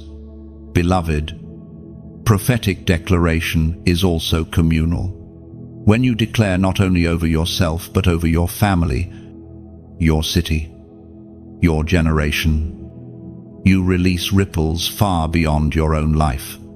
The words of a chosen one carry weight in the unseen, shifting atmospheres, shaking principalities, opening gates. Your declaration is not a whisper into the void, it is a trumpet blast into the heavens. But remember, declaration without faith is noise. You must believe what you say. You must see it in your spirit before you see it in the natural. That is why intimacy with God is vital. The more you know His heart, the more your declarations align with His will. And when they align, they cannot fail. Chosen one. You may ask, where do I begin? Begin with Scripture. Declare what is written. Speak promises aloud daily until they saturate your spirit. Declare identity. I am chosen. I am anointed. I am crowned. Declare victory. No weapon formed against me shall prosper. Declare destiny. Nations will be touched through my obedience. Declare provision. My God supplies all my needs. Declare peace. The Lord is my shepherd. I lack nothing. Each word you speak is a seed, and seeds always bear fruit in time. Beloved, prophetic declaration must also be specific. Do not only declare vague blessings. Call forth precise outcomes. Name the city where revival will come. Name the door that must open. Name the chain that must break. Precision sharpens authority. The more specific your words, the sharper your arrows in the unseen. Chosen one. Understand this: your voice is not powerless. It is a crown-bearer's voice. It carries weight in heaven, authority in earth, and terror in hell. When you speak, things shift. When you declare, things align. When you prophesy, things live. So let me challenge you today. Do not let another day pass with your mouth closed. Declare boldly. Declare daily. Declare without fear. And as a prophetic act right now, I want you to write this phrase in the comments: I will declare. Do not dismiss this as small. Writing it is itself a declaration. It is you telling heaven, I choose to use my voice. It is you telling your spirit, I will not stay silent. It is you telling the enemy, My declarations will not be stolen. This act seals your agreement with this word. Beloved, chosen ones are not silent ones. They are declaring ones. And through their declarations, light shines, bones live, doors open, and nations awaken. So rise into this mantle, testify of what has been, prophesy of what will be, and watch as your words, saturated in faith, ignite the atmosphere with fire that cannot be quenched. For you are chosen, and chosen ones declare, chosen one. As you step into prophetic declaration, there is another mystery. You must understand the weight of silence. Not every moment is meant for words. Not every season requires sound. For as powerful as your declarations are, there are times when silence carries even greater power. To walk fully in your destiny, you must learn the art of discerning when to speak and when to remain still. Beloved, silence is not absence. It is not weakness. It is not passivity. Silence is a weapon. Silence is strategy. Silence is the sacred ground where revelation grows. Think of seeds planted deep in soil. They do not sprout in noise or constant disturbance. They grow in hidden stillness. In the same way, there are promises in you that will only grow when you embrace silence. The Word of God declares in the book of Lamentations, chapter 3, verse 26, "It is good to wait quietly for the salvation of the Lord." Quietness is not wasted time, it is fertile time. It is in the waiting, in the stillness, in the silence, that the hand of God works most deeply, preparing what cannot be rushed. Chosen one, silence refines your discernment. In the noise of constant voices, opinions, criticisms, expectations, it becomes easy to lose the thread of heaven's whisper. But when you step into silence, distractions fade, and the still small voice becomes clear again. This is why prophets withdrew to caves, why Jesus withdrew to mountains, why mystics withdrew to deserts. Silence is not escape, it is encounter. But silence is not only external, it is also internal. You can quiet your mouth while your mind still screams. True silence is when the heart itself finds stillness, when anxieties subside, when striving ceases, when surrender becomes real. And in that interior stillness, God speaks, not in thunder, but in whisper, not in earthquake, but in breath. Beloved, there is also protective power in silence. Not every word spoken to you deserves a response. Not every attack requires a rebuttal. Not every misunderstanding must be corrected. Sometimes silence is the shield that preserves your strength. To engage every battle of words is to exhaust your fire on skirmishes that do not matter. Chosen ones must discern when the enemy tempts with petty distractions. Silence itself is victory. Think of Jesus before his accusers. They hurled lies, twisted his words, demanded explanations. Yet he stood silent. Why? Because he understood that his destiny was not decided by their voices. His silence was not defeat, it was authority. In refusing to engage, he exposed their powerlessness. Beloved, learn from him. Sometimes the greatest roar is silence. Silence also deepens intimacy. Lovers do not always need words. Friends do not always need speeches. Presence itself becomes enough.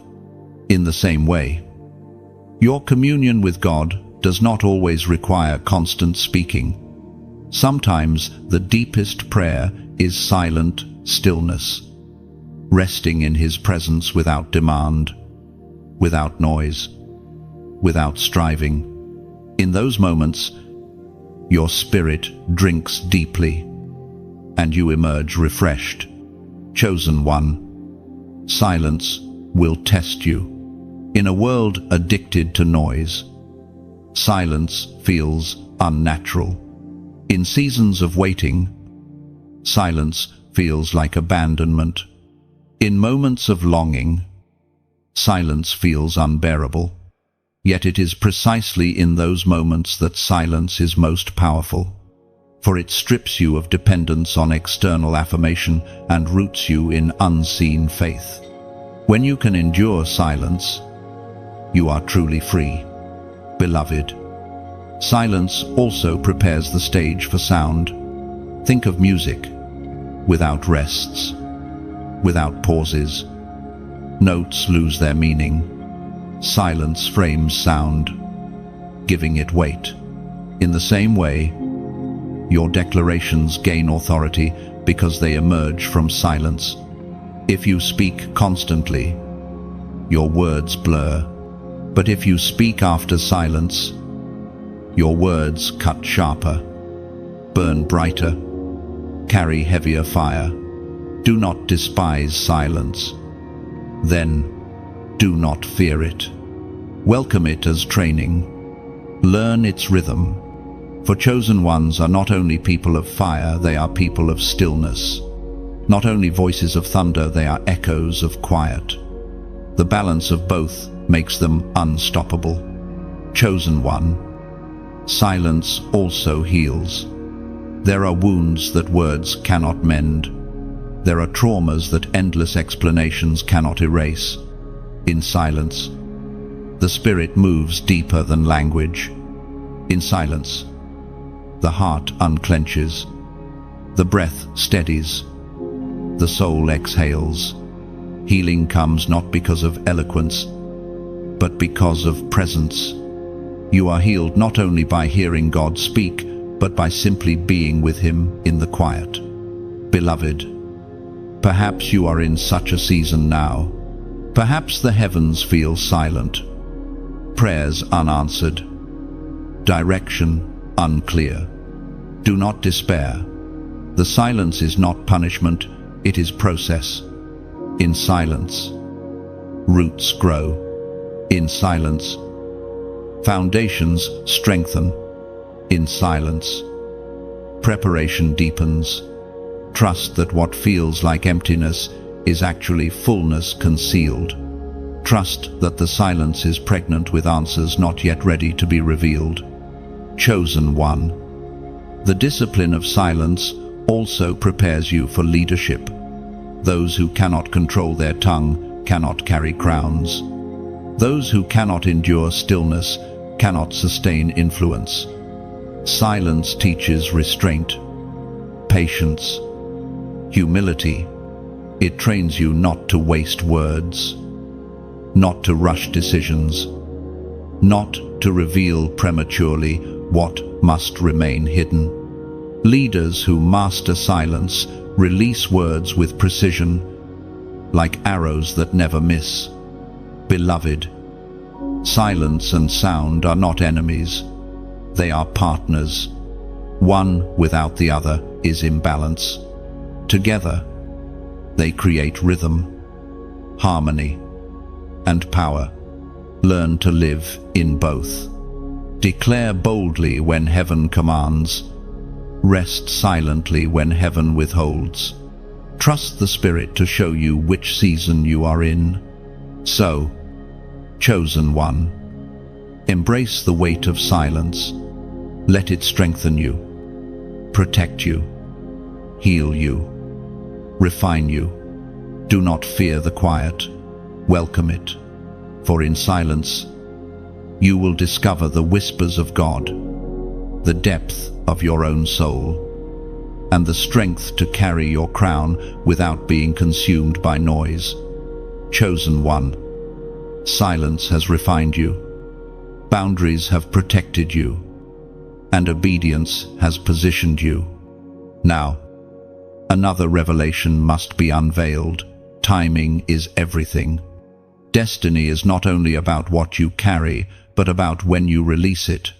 Even the greatest crown can feel like a burden if worn too early.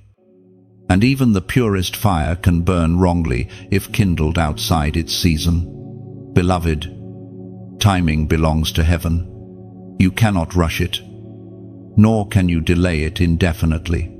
When the hour comes, no opposition can stop it. When the hour is not yet, no striving can force it.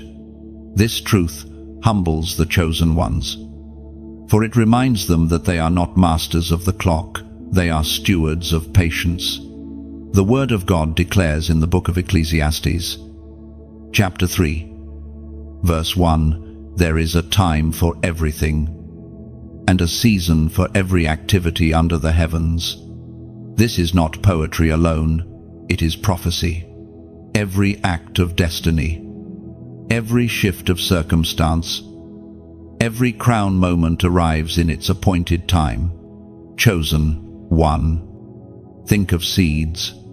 A seed planted in the soil holds everything within it, the potential for roots, branches, leaves, fruit, shade.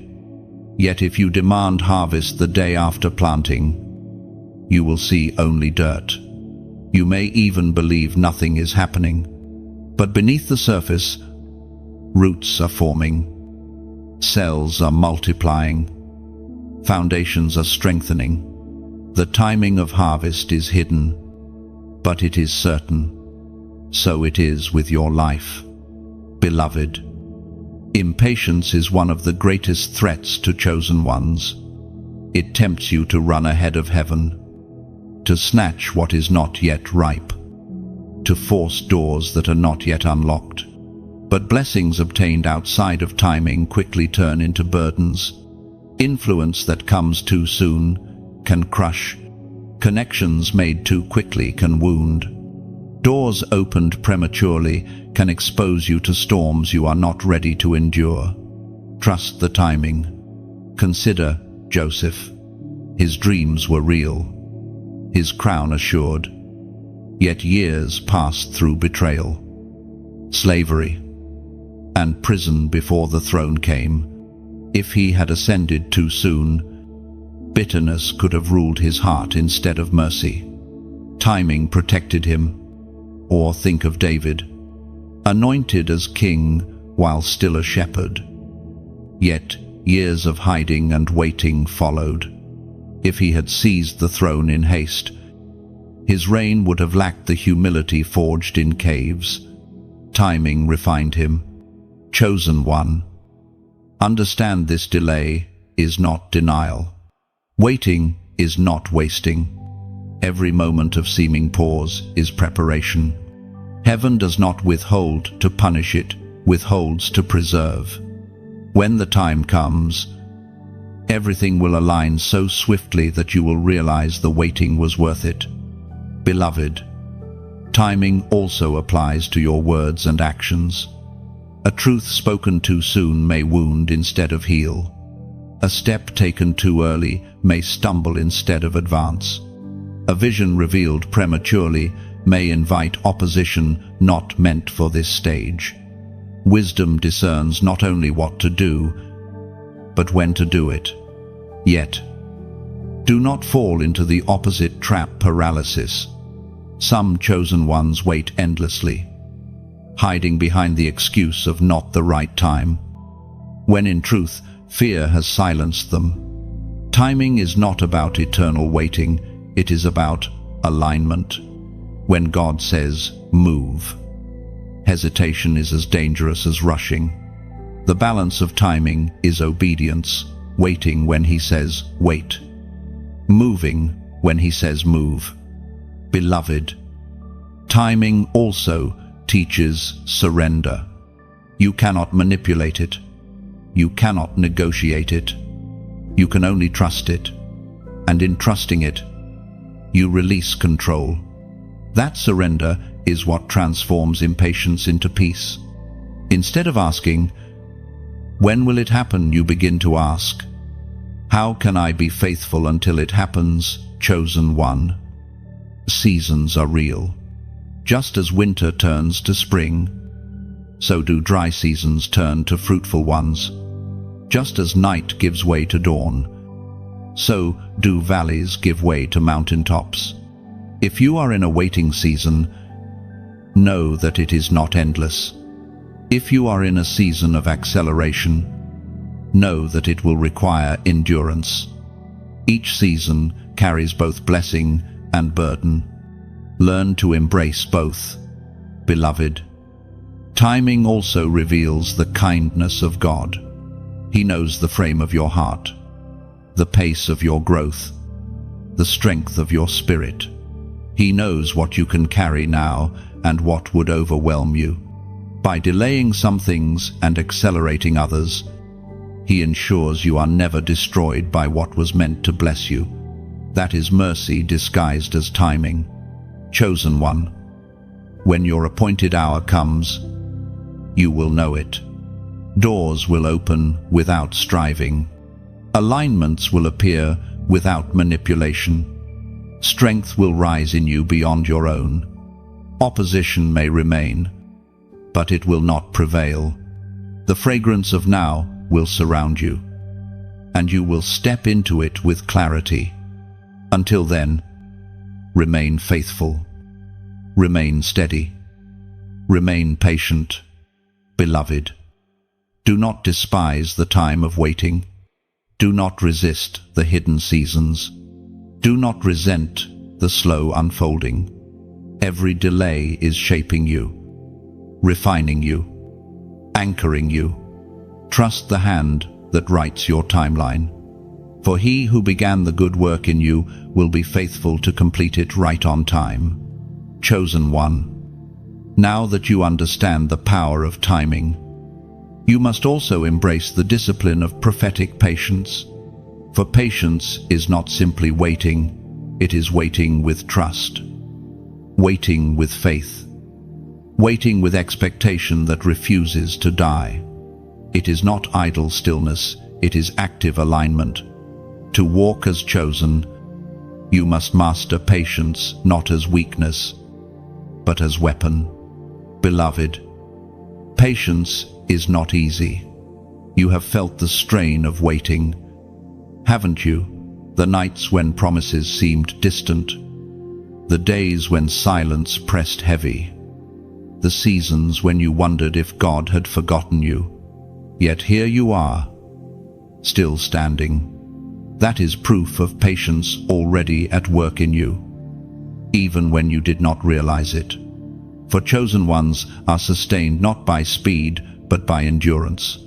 The voice of God thundered in the book of Exodus, chapter 14, verse 14. The Lord will fight for you. You need only to be still. Stillness is not passivity, it is prophetic confidence. It is the courage to let heaven move at its own pace, knowing that when God fights, no enemy can prevail. Chosen one, patience is a furnace. It burns away impatience, purifies motives, and refines desires until only faith remains. It is in the waiting that idols are exposed. Do you want the promise for your glory? Or for His? Do you seek the crown for power? Or for service? Patience reveals. Patience purifies. Patience prepares. Beloved, let us look at the examples of old.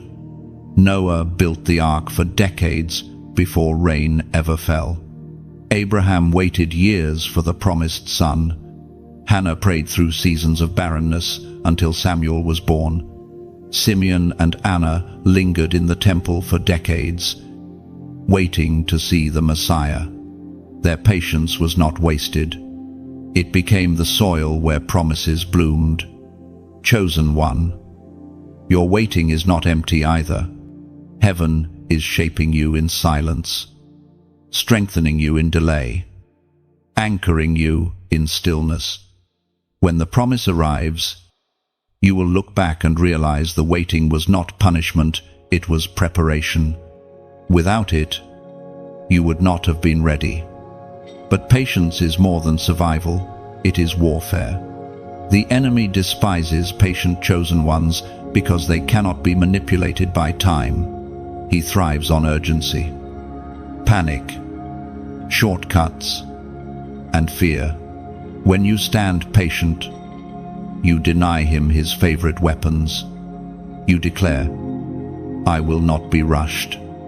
I will not be shaken. I will not trade eternal promises for temporary relief. That posture terrifies darkness. Beloved, prophetic patience also teaches you to savor small blessings while awaiting greater ones. Instead of resenting the not yet, you learn to rejoice in the already. Each provision, each whisper, each answered prayer becomes fuel for trust. Gratitude in waiting multiplies strength in patience. Chosen one, patience does not mean inactivity. While you wait, you prepare. While you wait, you worship. While you wait, you build. Noah did not sit idly. He hammered wood and sealed planks. David did not mope in fields. He trained with slings and wrote psalms. Jesus himself waited 30 years before his ministry began. Yet those years were filled with obedience, growth, and preparation. Waiting seasons are working seasons. Beloved, let this truth anchor you. Impatience can cost crowns. Saul could not wait for Samuel, and his kingdom was torn from him. But patience secures destiny. David, though hunted and weary, refused to seize the throne prematurely. His patience secured his kingdom. The same choice stands before you. Will you rush ahead and grasp what is not yet ready? Or will you wait until heaven hands it to you, chosen one? Your prophetic patience is not just for you, it is a testimony to others. When people see you wait faithfully without bitterness, without despair, without compromise, they witness the strength of your faith. Your patience becomes their encouragement, your endurance their inspiration. Even in waiting, you are impacting lives. Beloved, prophetic patience carries a reward. Isaiah declares that those who wait on the Lord will renew their strength, mount up on wings like eagles, run and not grow weary, walk and not faint. Waiting is not weakness, it is the secret to unshakable strength. Eagles soar higher, not by frantic flapping, but by waiting for the right wind. So it is with you, chosen one. Perhaps the enemy has whispered, you are wasting time. But hear this truth, no time is wasted in the hands of God. He redeems every moment, every delay, every season. What looks like lost years will become multiplied years. What feels like wasted time will become accelerated time. Nothing surrendered in patience is wasted. And now, I want you to seal this moment with a prophetic act. In the comments, write this number, 222. Why 222? Because it is the sign of divine alignment. Doubled for emphasis, tripled for certainty. It is a reminder that God's timing is perfect, that heaven's alignment cannot be rushed, and that patience will always birth promise.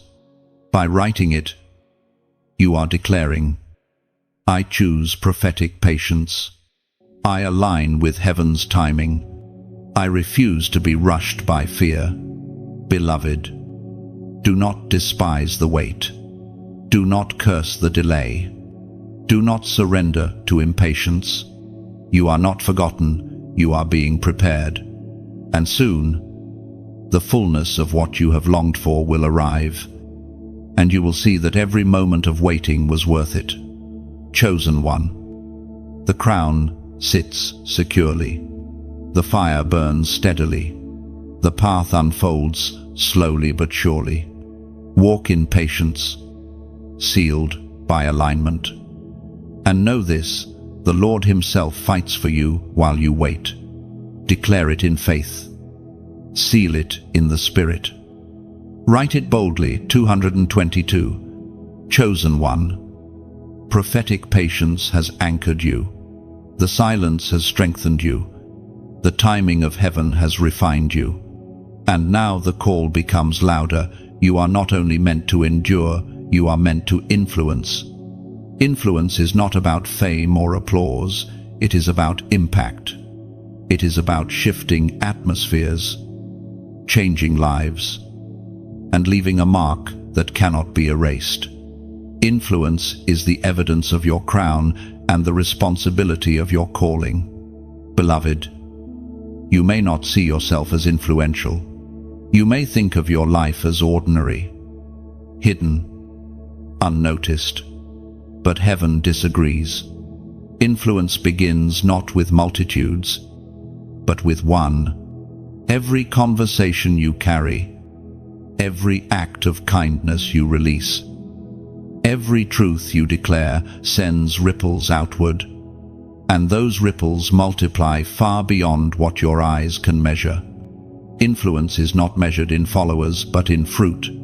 It is written in the Gospel of Matthew, chapter 5, verse 14, "You are the light of the world. A town built on a hill cannot be hidden." Do you hear this? Beloved, you are not just a flicker in the dark. You are a light for the world. Your very existence disrupts darkness. Your very presence shifts the atmosphere. Your very obedience brings illumination where shadows once reigned. Chosen one. Influence is not optional. To carry the crown is to carry impact. Your life is no longer only about you, it is about those who are touched through you. This is why your battles were so fierce. This is why your waiting felt so long. This is why your fire was tested so often. Because heaven was preparing you to handle influence with integrity. Beloved, influence without character destroys. History is filled with people who rose quickly but fell just as quickly, because their foundation could not sustain the weight of their platform.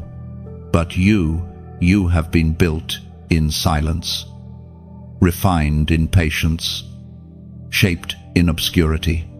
You are not fragile, glass easily shattered. You are tempered steel, forged in fire. That is why your influence will last. Chosen one. Influence flows through three streams: words, presence, and example. Your words carry weight because they echo with the authority of your testimony. When you speak, people listen not because of eloquence, but because of authenticity. Your words pierce because they are real. Your presence carries weight because it is filled with the Spirit. Even when you do not speak, environments shift. Peace enters rooms when you arrive. Joy rises in hearts when you draw near. Darkness feels uneasy, because your very being carries light. Your example carries weight because it demonstrates what words cannot. People may doubt teachings, but they cannot deny lived reality. Your endurance, your obedience, your resilience, all of these preach louder than sermons. You are not just a messenger, you are the message. Beloved, influence must be stewarded well. Do not waste it on trivial pursuits. Do not dilute it by seeking approval. Do not corrupt it with pride. Influence is a trust from heaven, not a trophy for self. It is meant to serve, to heal, to awaken. Every time you choose humility over arrogance, every time you choose service over recognition, every time you choose truth over popularity, your influence multiplies in heaven's eyes. Chosen one. This is also why alignment matters. Influence grows in community, not isolation. When chosen ones join together, their influence amplifies. One light can illuminate a room, 1,000 lights can blind the night. Alone you shine, but together you blaze. This is why your voice, your testimony, your presence within a movement of chosen ones matters so much. Beloved, let us speak practically.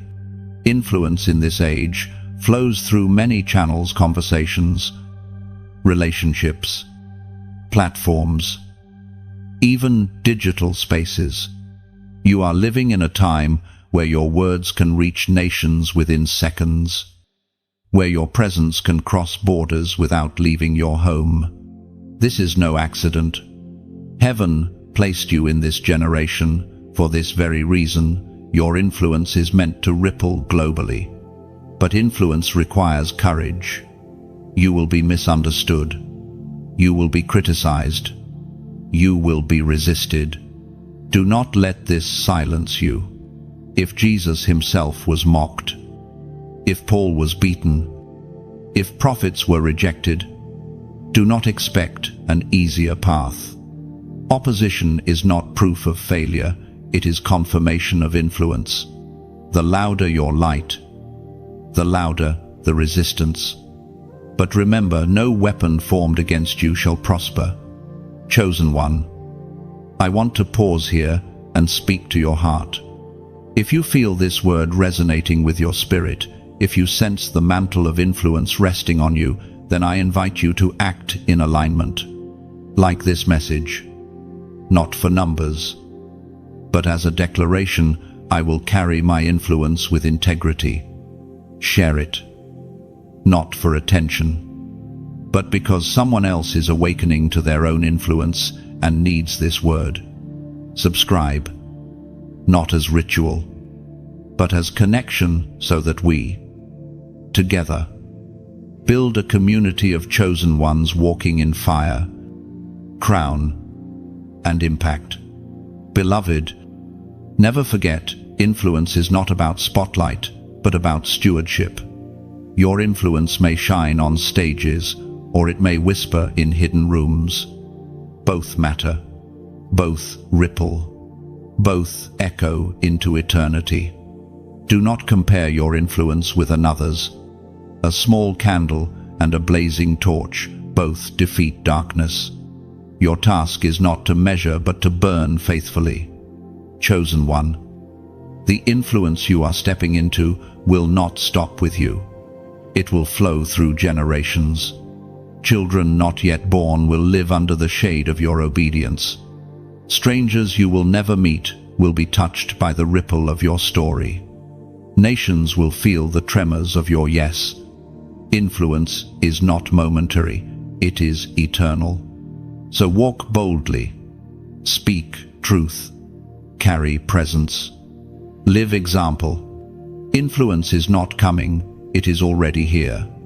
And as you walk forward, remember this: you are not just chosen for survival, you are chosen for impact. You are chosen to light the world. Chosen one. You now understand the weight of influence. You see that your life is not a random thread, but part of a tapestry woven with precision by heaven.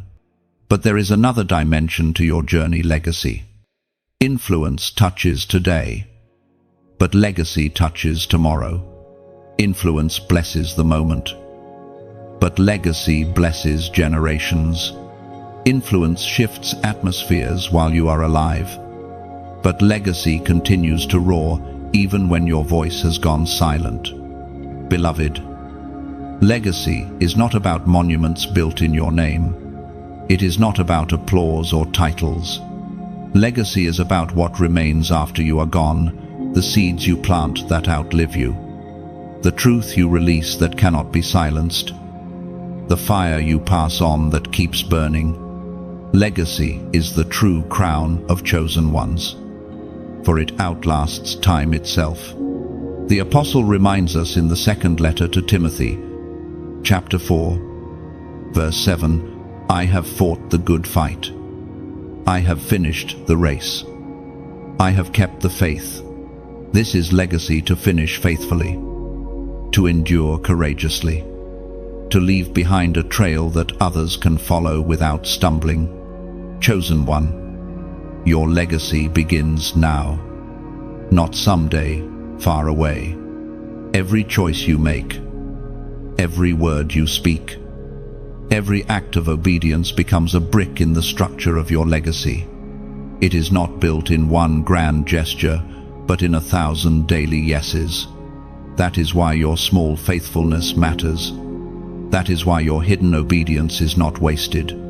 Legacy is being written every day you rise and say, Yes, Lord, beloved. Legacy is also relational. It flows through the people you impact: your family, your friends, your community, your generation. Every soul touched by your light carries a piece of your legacy forward. That is why chosen ones live not only for themselves, but for those yet to come. What you do now becomes inheritance for others. Consider Abraham. His legacy was not only his wealth or his name, but his faith. Generations after him inherited the blessing because he dared to believe. Consider Moses. His legacy was not the palace he left behind in Egypt, but the law he delivered that shaped nations. Consider Paul. His legacy was not his chains, but his letters, still setting people free 2,000 years later. Chosen one. Legacy is forged in fire.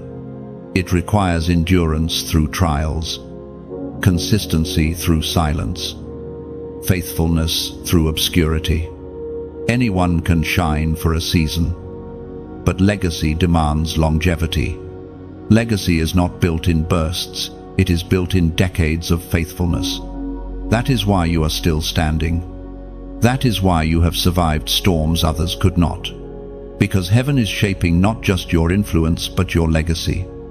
Beloved, legacy also demands courage, for the temptation will always be to live for the present comfort, recognition, ease. But chosen ones fix their eyes on eternity. They sow for harvests they may never personally reap. They build altars for generations they may never meet. They carry fire, knowing that one day others will light their torches from it. This is legacy: to think beyond yourself, beyond your lifetime, beyond your crown. Chosen one, your legacy will not be written only in sermons or speeches. It will be written in how you loved when it was hardest to love. It will be written in how you forgave when it was hardest to forgive. It will be written in how you stood when it was hardest to stand. These are the seeds that bloom long after your footsteps fade. Beloved, perhaps you feel small. Perhaps you think, how can I build legacy? Who am I? But hear me, legacy is not about size, it is about surrender. The widow who gave 2 coins left a legacy of faith. The boy who gave his lunch left a legacy of multiplication. The thief on the cross who confessed Jesus left a legacy of repentance that has saved countless souls. You are never too small to leave a great legacy. Chosen one. Now is the moment to claim this truth. You are building legacy even now. Your yes today will ripple tomorrow. Your obedience today will unlock blessings for your children, for your community, for your nation. Heaven writes your story, not just for you, but for those who will come after you. And as a prophetic act, I want you to seal this revelation. In the comments, write these words: I leave legacy. Do not underestimate this act. Writing it is more than text, it is declaration. It is you telling heaven, I choose to live beyond myself.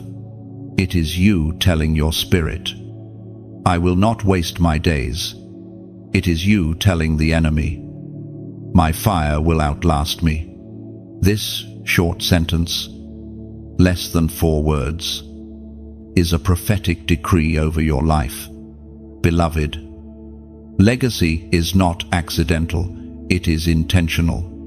Choose it, live it, build it.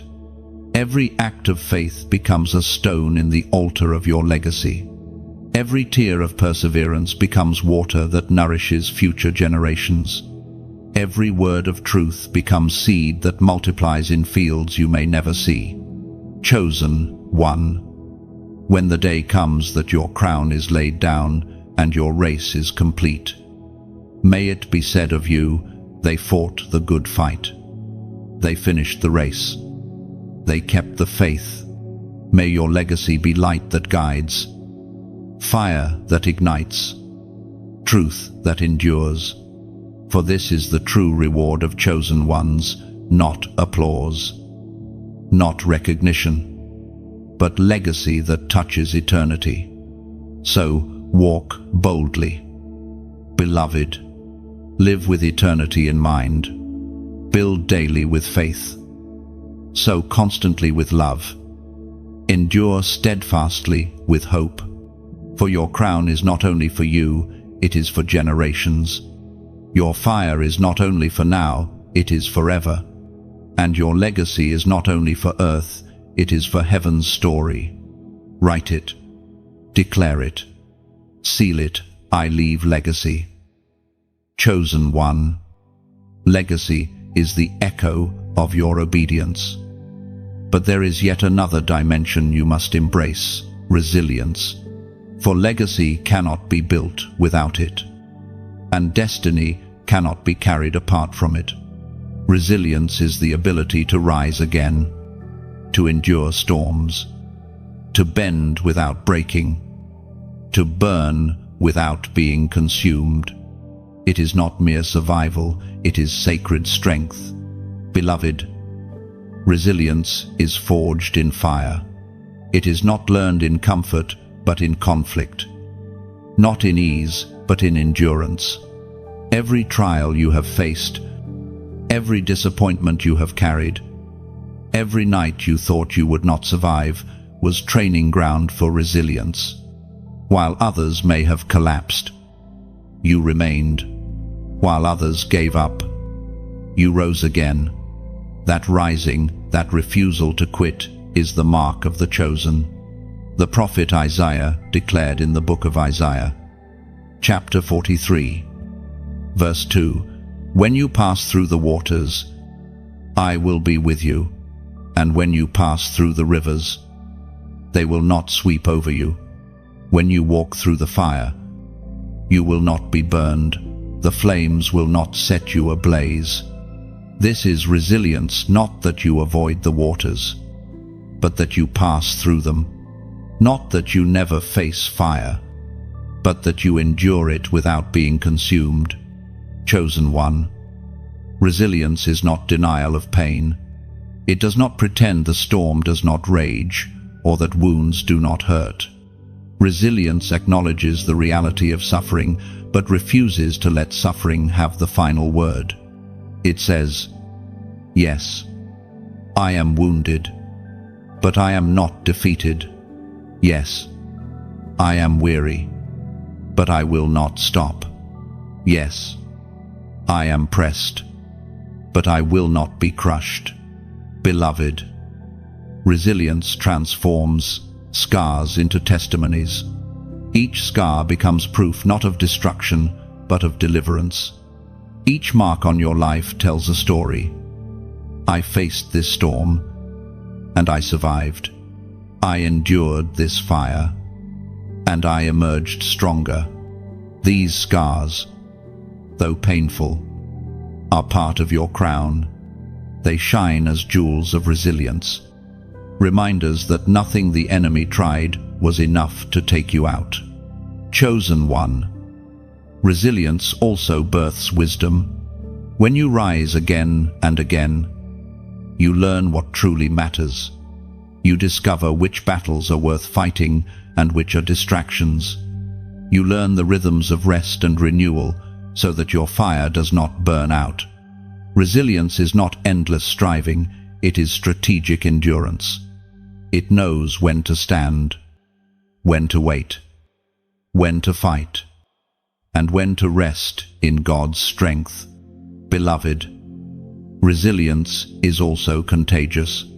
When others see your perseverance, they are strengthened in their own. Your resilience becomes their courage. Your rising becomes their reminder that they too can rise. This is why chosen ones are often watched closely. People see not just your victories, but your endurance. And through it, they glimpse the faithfulness of God. Chosen one. Resilience is not built in one moment, it is forged over a lifetime. Each fall followed by rising, each tear followed by faith, each delay followed by persistence, all of these add layers to your resilience. Over time, you become unshakable, immovable, steadfast, not because life spared you, but because you refused to surrender. Beloved, perhaps you feel weary even now. Perhaps resilience feels like a heavy demand. But hear this, resilience is not your own doing, it is the Spirit within you. You are not enduring by willpower, but by grace. You are not rising by effort, but by empowerment. That is why you are still here. That is why you will keep rising. The same God who sustained you yesterday will sustain you tomorrow. Chosen one. Resilience is the crown's hidden strength. Without it, influence crumbles, legacy fades, destiny stalls. With it, nothing can stop you, not storms, not fire, not opposition.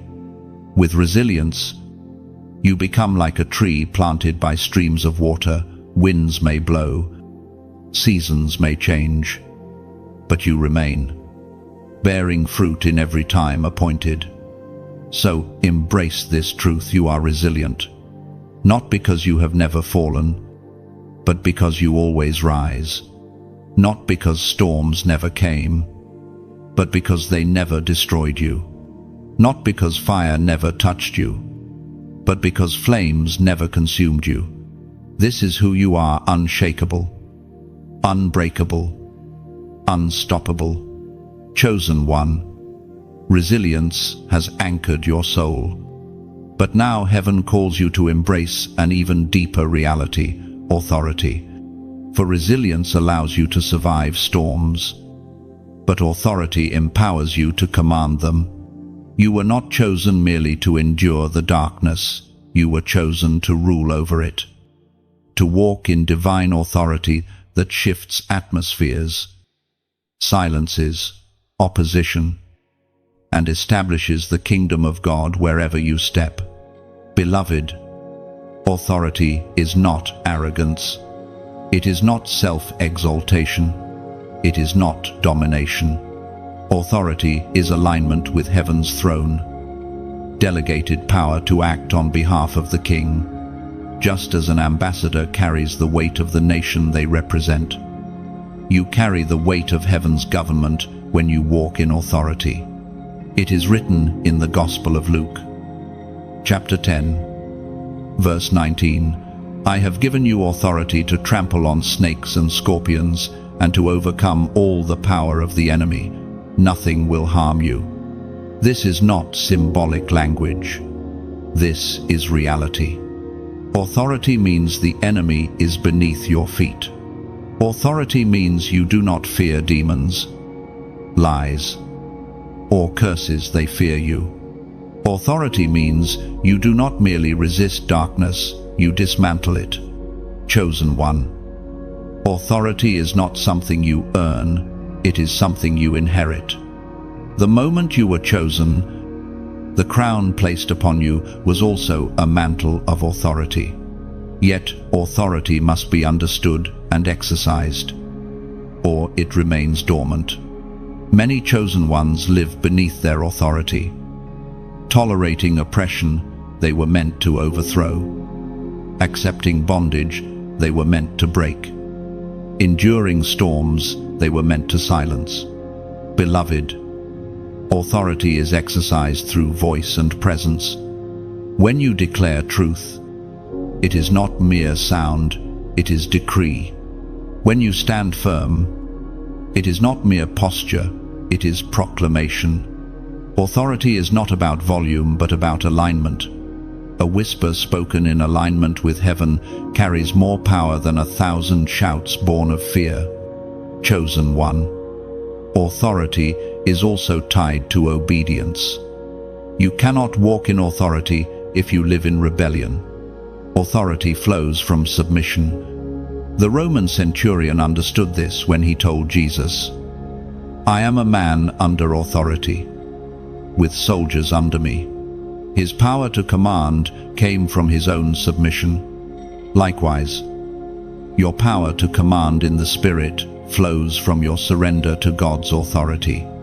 When you are under His rule, everything else must submit to you. Beloved, walking in authority also requires awareness of identity. You are not a beggar pleading for scraps. You are a child of the King. You are not a victim of circumstances. You are a ruler over them. You are not at the mercy of the enemy. You are the enemy's nightmare. Until you see yourself as heaven sees you, you will live beneath your authority. But once you awaken to your true identity, you will never again bow to fear, lies, or intimidation. Authority also demands responsibility. It is not given for self-glory, but for service. You carry authority to set captives free, to heal the broken, to break chains of oppression, to speak life into dry places. Authority is not a privilege for you alone, it is a weapon for the world around you. Every time you pray with authority, you open doors for others. Every time you speak with authority, you break chains for others. Every time you walk in authority, you pave paths for others. Chosen one, let us look at Jesus. He spoke, and storms stilled. He commanded, and demons fled. He touched, and sickness vanished. Everywhere he went, authority manifested, and he declared, "As the Father has sent me, I am sending you." That same authority rests on you, not a lesser version, not a diluted portion, the same Spirit, the same power, the same authority. Beloved, authority also transforms how you see opposition. You no longer fear trials, you confront them. You no longer cower before storms, you command them. You no longer beg for victory, you enforce it. Trials become opportunities to demonstrate authority. Storms become platforms to reveal power. Opposition becomes proof that your authority is real. Authority is not always dramatic. Sometimes it is quiet but unshakable. Authority is when you carry peace into chaos and chaos bows. Authority is when you carry joy into sorrow and sorrow lifts. Authority is when you carry truth into lies and lies crumble. Authority is not always about shouting at storms. It is about walking so aligned with heaven that storms recognize you and retreat. Chosen one. Perhaps you have forgotten your authority. Perhaps you have lived under fear, tolerated lies, endured chains. But today, the reminder is clear. You are chosen, crowned, armed, and authorized. You carry heaven's signature. you walk in heaven's power. You are not powerless, you are unstoppable. Beloved, authority also demands intimacy. You cannot walk in power apart from presence. The closer you remain to the throne, the stronger your authority. The more you dwell in His word, the sharper your sword. The more you walk in His Spirit, the greater your discernment. Authority is not formula, it is flow. It comes not from performance but from proximity. And authority multiplies through legacy. As you walk in it, others watching you will learn to rise in it too. Your children, your community, your generation, they will see you trample snakes and realize they can do the same. Authority is contagious. When one chosen one rises, others rise with them. Chosen one. The crown on your head is more than adornment. It is a seal of authority. Wherever you walk, you carry government. Wherever you speak, you release decrees. Wherever you stand, you establish kingdom ground. The enemy knows this. That is why he fights so hard to make you forget it. But today, remember, your authority is not negotiable, not revocable, not fragile. It is eternal, sealed in blood, anchored in heaven. So rise in it, walk in it, speak in it, live in it. For you are chosen not only to endure, but to rule, not only to resist, but to advance, not only to shine, but to reign. Chosen one, the hour has come. Authority is in your mouth. Authority is in your hands. Authority is in your presence. Step into it boldly and watch as darkness flees, chains break, and nations awaken. Chosen one, authority crowns your steps. But authority without vision is directionless. Vision is the map that guides your influence, the compass that directs your authority, the horizon that pulls you forward when the ground beneath you feels heavy. To live chosen is to live with vision, not just for yourself, but for generations, for nations, for eternity. Beloved, vision is more than dreams. Dreams can be fleeting, stirred by emotion or circumstance. Vision is deeper. It is the picture of heaven's purpose burning inside your spirit. It is revelation of what could be and what must be, anchored in the certainty of God's promise. Vision is not merely imagination, it is assignment revealed in image. It is written in the book of Proverbs, chapter 29, verse 18. Where there is no vision, the people perish, but he that keeps the law, happy is he. Vision sustains. Vision directs. Vision preserves. Without it, chosen ones wander, wasting strength on pursuits that lead nowhere. With it, every step, every sacrifice, every act of obedience gains meaning. Chosen one, vision is costly. To carry vision is to see what others cannot, and often to endure ridicule because of it. Noah's vision of an ark was mocked until the rain came. Abraham's vision of descendants seemed absurd until Isaac cried. Joseph's vision of leadership drew hatred until famine struck. Vision isolates, but it also elevates. It sets you apart not for arrogance, but for assignment. Beloved, vision demands patience. It rarely unfolds instantly. Often it lingers for years, hidden beneath delay, tested by opposition, refined by waiting. This does not mean it is false. It means it is precious.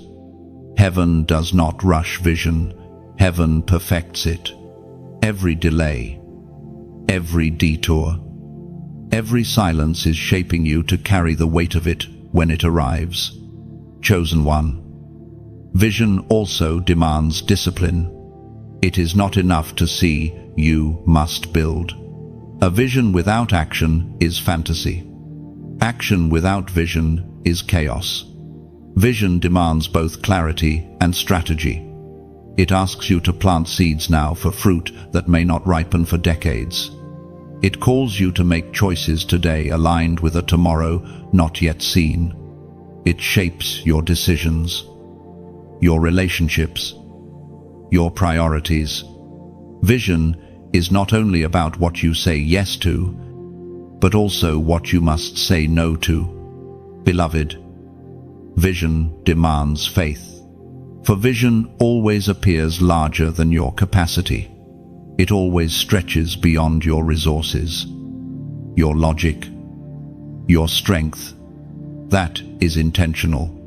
If vision could be fulfilled by your own hand, it would not be divine. True vision requires dependence, trust, surrender. It keeps you aligned with heaven because without him, you cannot complete it. Chosen one. Vision also multiplies courage. When the road feels long, vision whispers.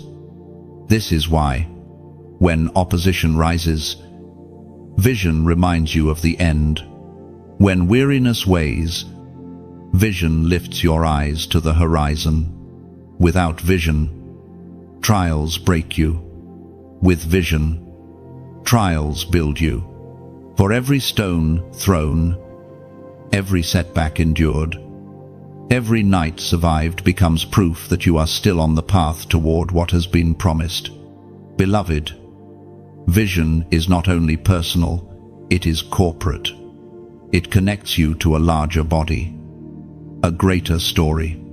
Your vision is a piece of a puzzle, fitting into others, forming a tapestry larger than you could imagine. That is why envy must die. Comparison must end. Your vision is not theirs, and theirs is not yours. But together, they complete heaven's design. Chosen one. Vision also births legacy. The fire you carry, the seeds you sow, the truths you declare will outlast your breath. Vision is generational. Abraham's vision did not end with him, it continued in Isaac, Jacob, Israel. David's vision of worship expanded into Solomon's temple. Paul's vision of Gentile inclusion echoes still in the global church. Your vision will ripple beyond you. If you guard it, nurture it, walk in it. Beloved, how do you protect vision first? By writing it. Habakkuk was told, write the vision, make it plain. Written vision anchors wandering hearts. Second, by speaking it. Declared vision trains your spirit to align with it. Third, by guarding it. Not everyone deserves to hear your vision. Some will mock. Some will envy. Some will attempt to distort it. Share wisely. Fourth, by feeding it. Spend time in prayer, in scripture, in worship. Vision is a living thing. It must be nourished or it will wither. Chosen one. Vision is also warfare. The enemy fears it, because vision awakens purpose. A chosen one without vision is harmless, easily distracted, quickly subdued. But a chosen one with vision is unstoppable, for they know where they are going and why they cannot quit. That is why the enemy fights your sight more than anything else. He blinds with discouragement, clouds with lies, distorts with fear. But when your vision clears, His power collapses. Beloved, perhaps your vision feels dim right now. Perhaps time and trial have blurred it. Do not despair. Vision can be rekindled. Return to the place where it was first spoken. Revisit the promises whispered in your spirit. Ask the Spirit to breathe again on what feels dormant. Vision may slumber, but it never dies. The fire can be stirred again. Chosen one. Vision also aligns with timing. A premature vision, forced open, can wound. A delayed vision, ignored too long, can fade. But a vision aligned with heaven's timing becomes unstoppable. That is why patience and discernment matter. Vision must not be rushed, nor must it be neglected. It must be carried with faith until the appointed hour. Beloved, remember, you were not chosen to wander blindly. You were chosen to walk with vision, to carry pictures of promise within you, to live with clarity when others stumble in fog. And your vision is not small. It is greater than you think, wider than you expect, deeper than you imagine. For it was not born from your mind, but from heaven's heart. So, lift your eyes, write it, guard it, speak it, feed it. Let vision burn again, guiding your crown, fueling your resilience, multiplying your authority. For chosen ones are not drifters, they are vision bearers. And with vision, they do not perish, they prevail. Chosen one, vision steadies your steps. But there is a final revelation for this journey, completion. For every crown must reach its fulfillment. Every race its finish line. Every fire its eternal purpose. You were never chosen simply to begin, you were chosen to finish. And not to finish in exhaustion or defeat, but to finish crowned with glory, ablaze with faith, radiant with victory. Beloved, completion is not merely reaching the end of life, it is reaching the fullness of assignment. Many live long but never fulfill purpose. Chosen ones, however, measure their days not by length but by obedience. To complete your assignment is the true reward, the highest honor, the testimony heaven longs to declare over you. Well done, good and faithful servant, chosen one. Completion also carries the fragrance of fulfillment. It is when the long nights of weeping turn into mornings of joy, when the hidden seasons of obscurity are revealed as preparation, when the tears you shed in silence become rivers watering the gardens of others. Completion is the moment when you realize that the crown was never only about you, it was always about those who would rise because you carried it. Every trial that tried to break you now becomes part of the glory that radiates from your testimony. Every valley you endured becomes a road others can now walk safely. Beloved, completion also restores perspective.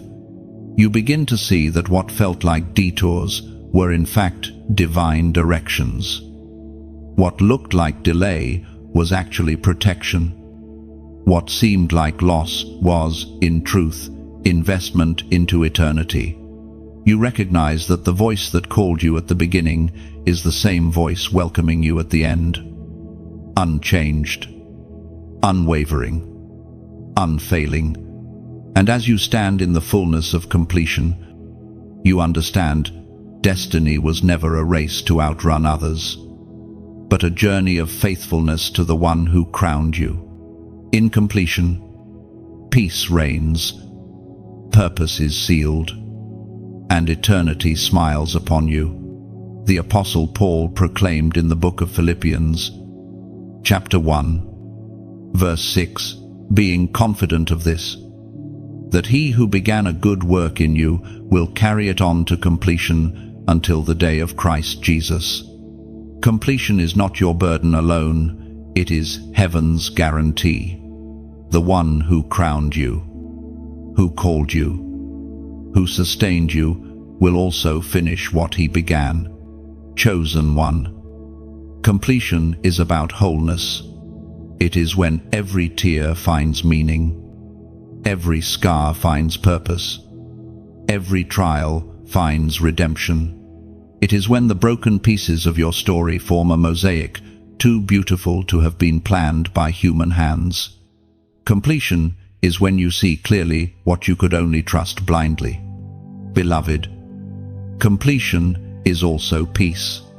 It is the rest of knowing nothing was wasted, nothing was in vain, nothing was left unfinished.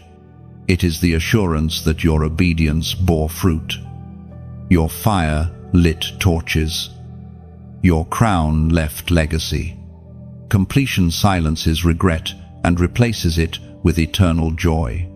Chosen one. As you near completion, you will notice how heaven ties your story together. People touched in hidden moments will resurface with testimonies.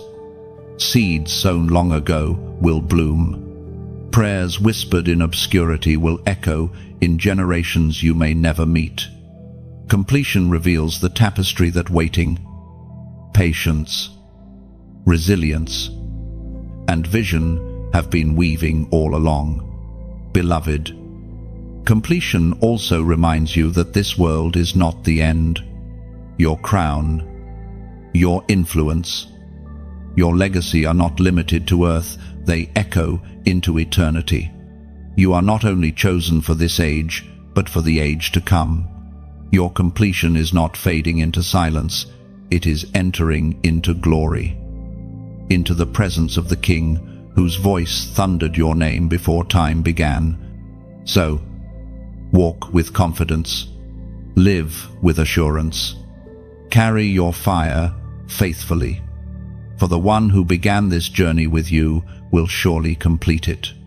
And when the final chapter closes, your story will not end, it will begin again in eternity, where crowns are cast before the throne, and the chosen ones shine forever in his light. Chosen one.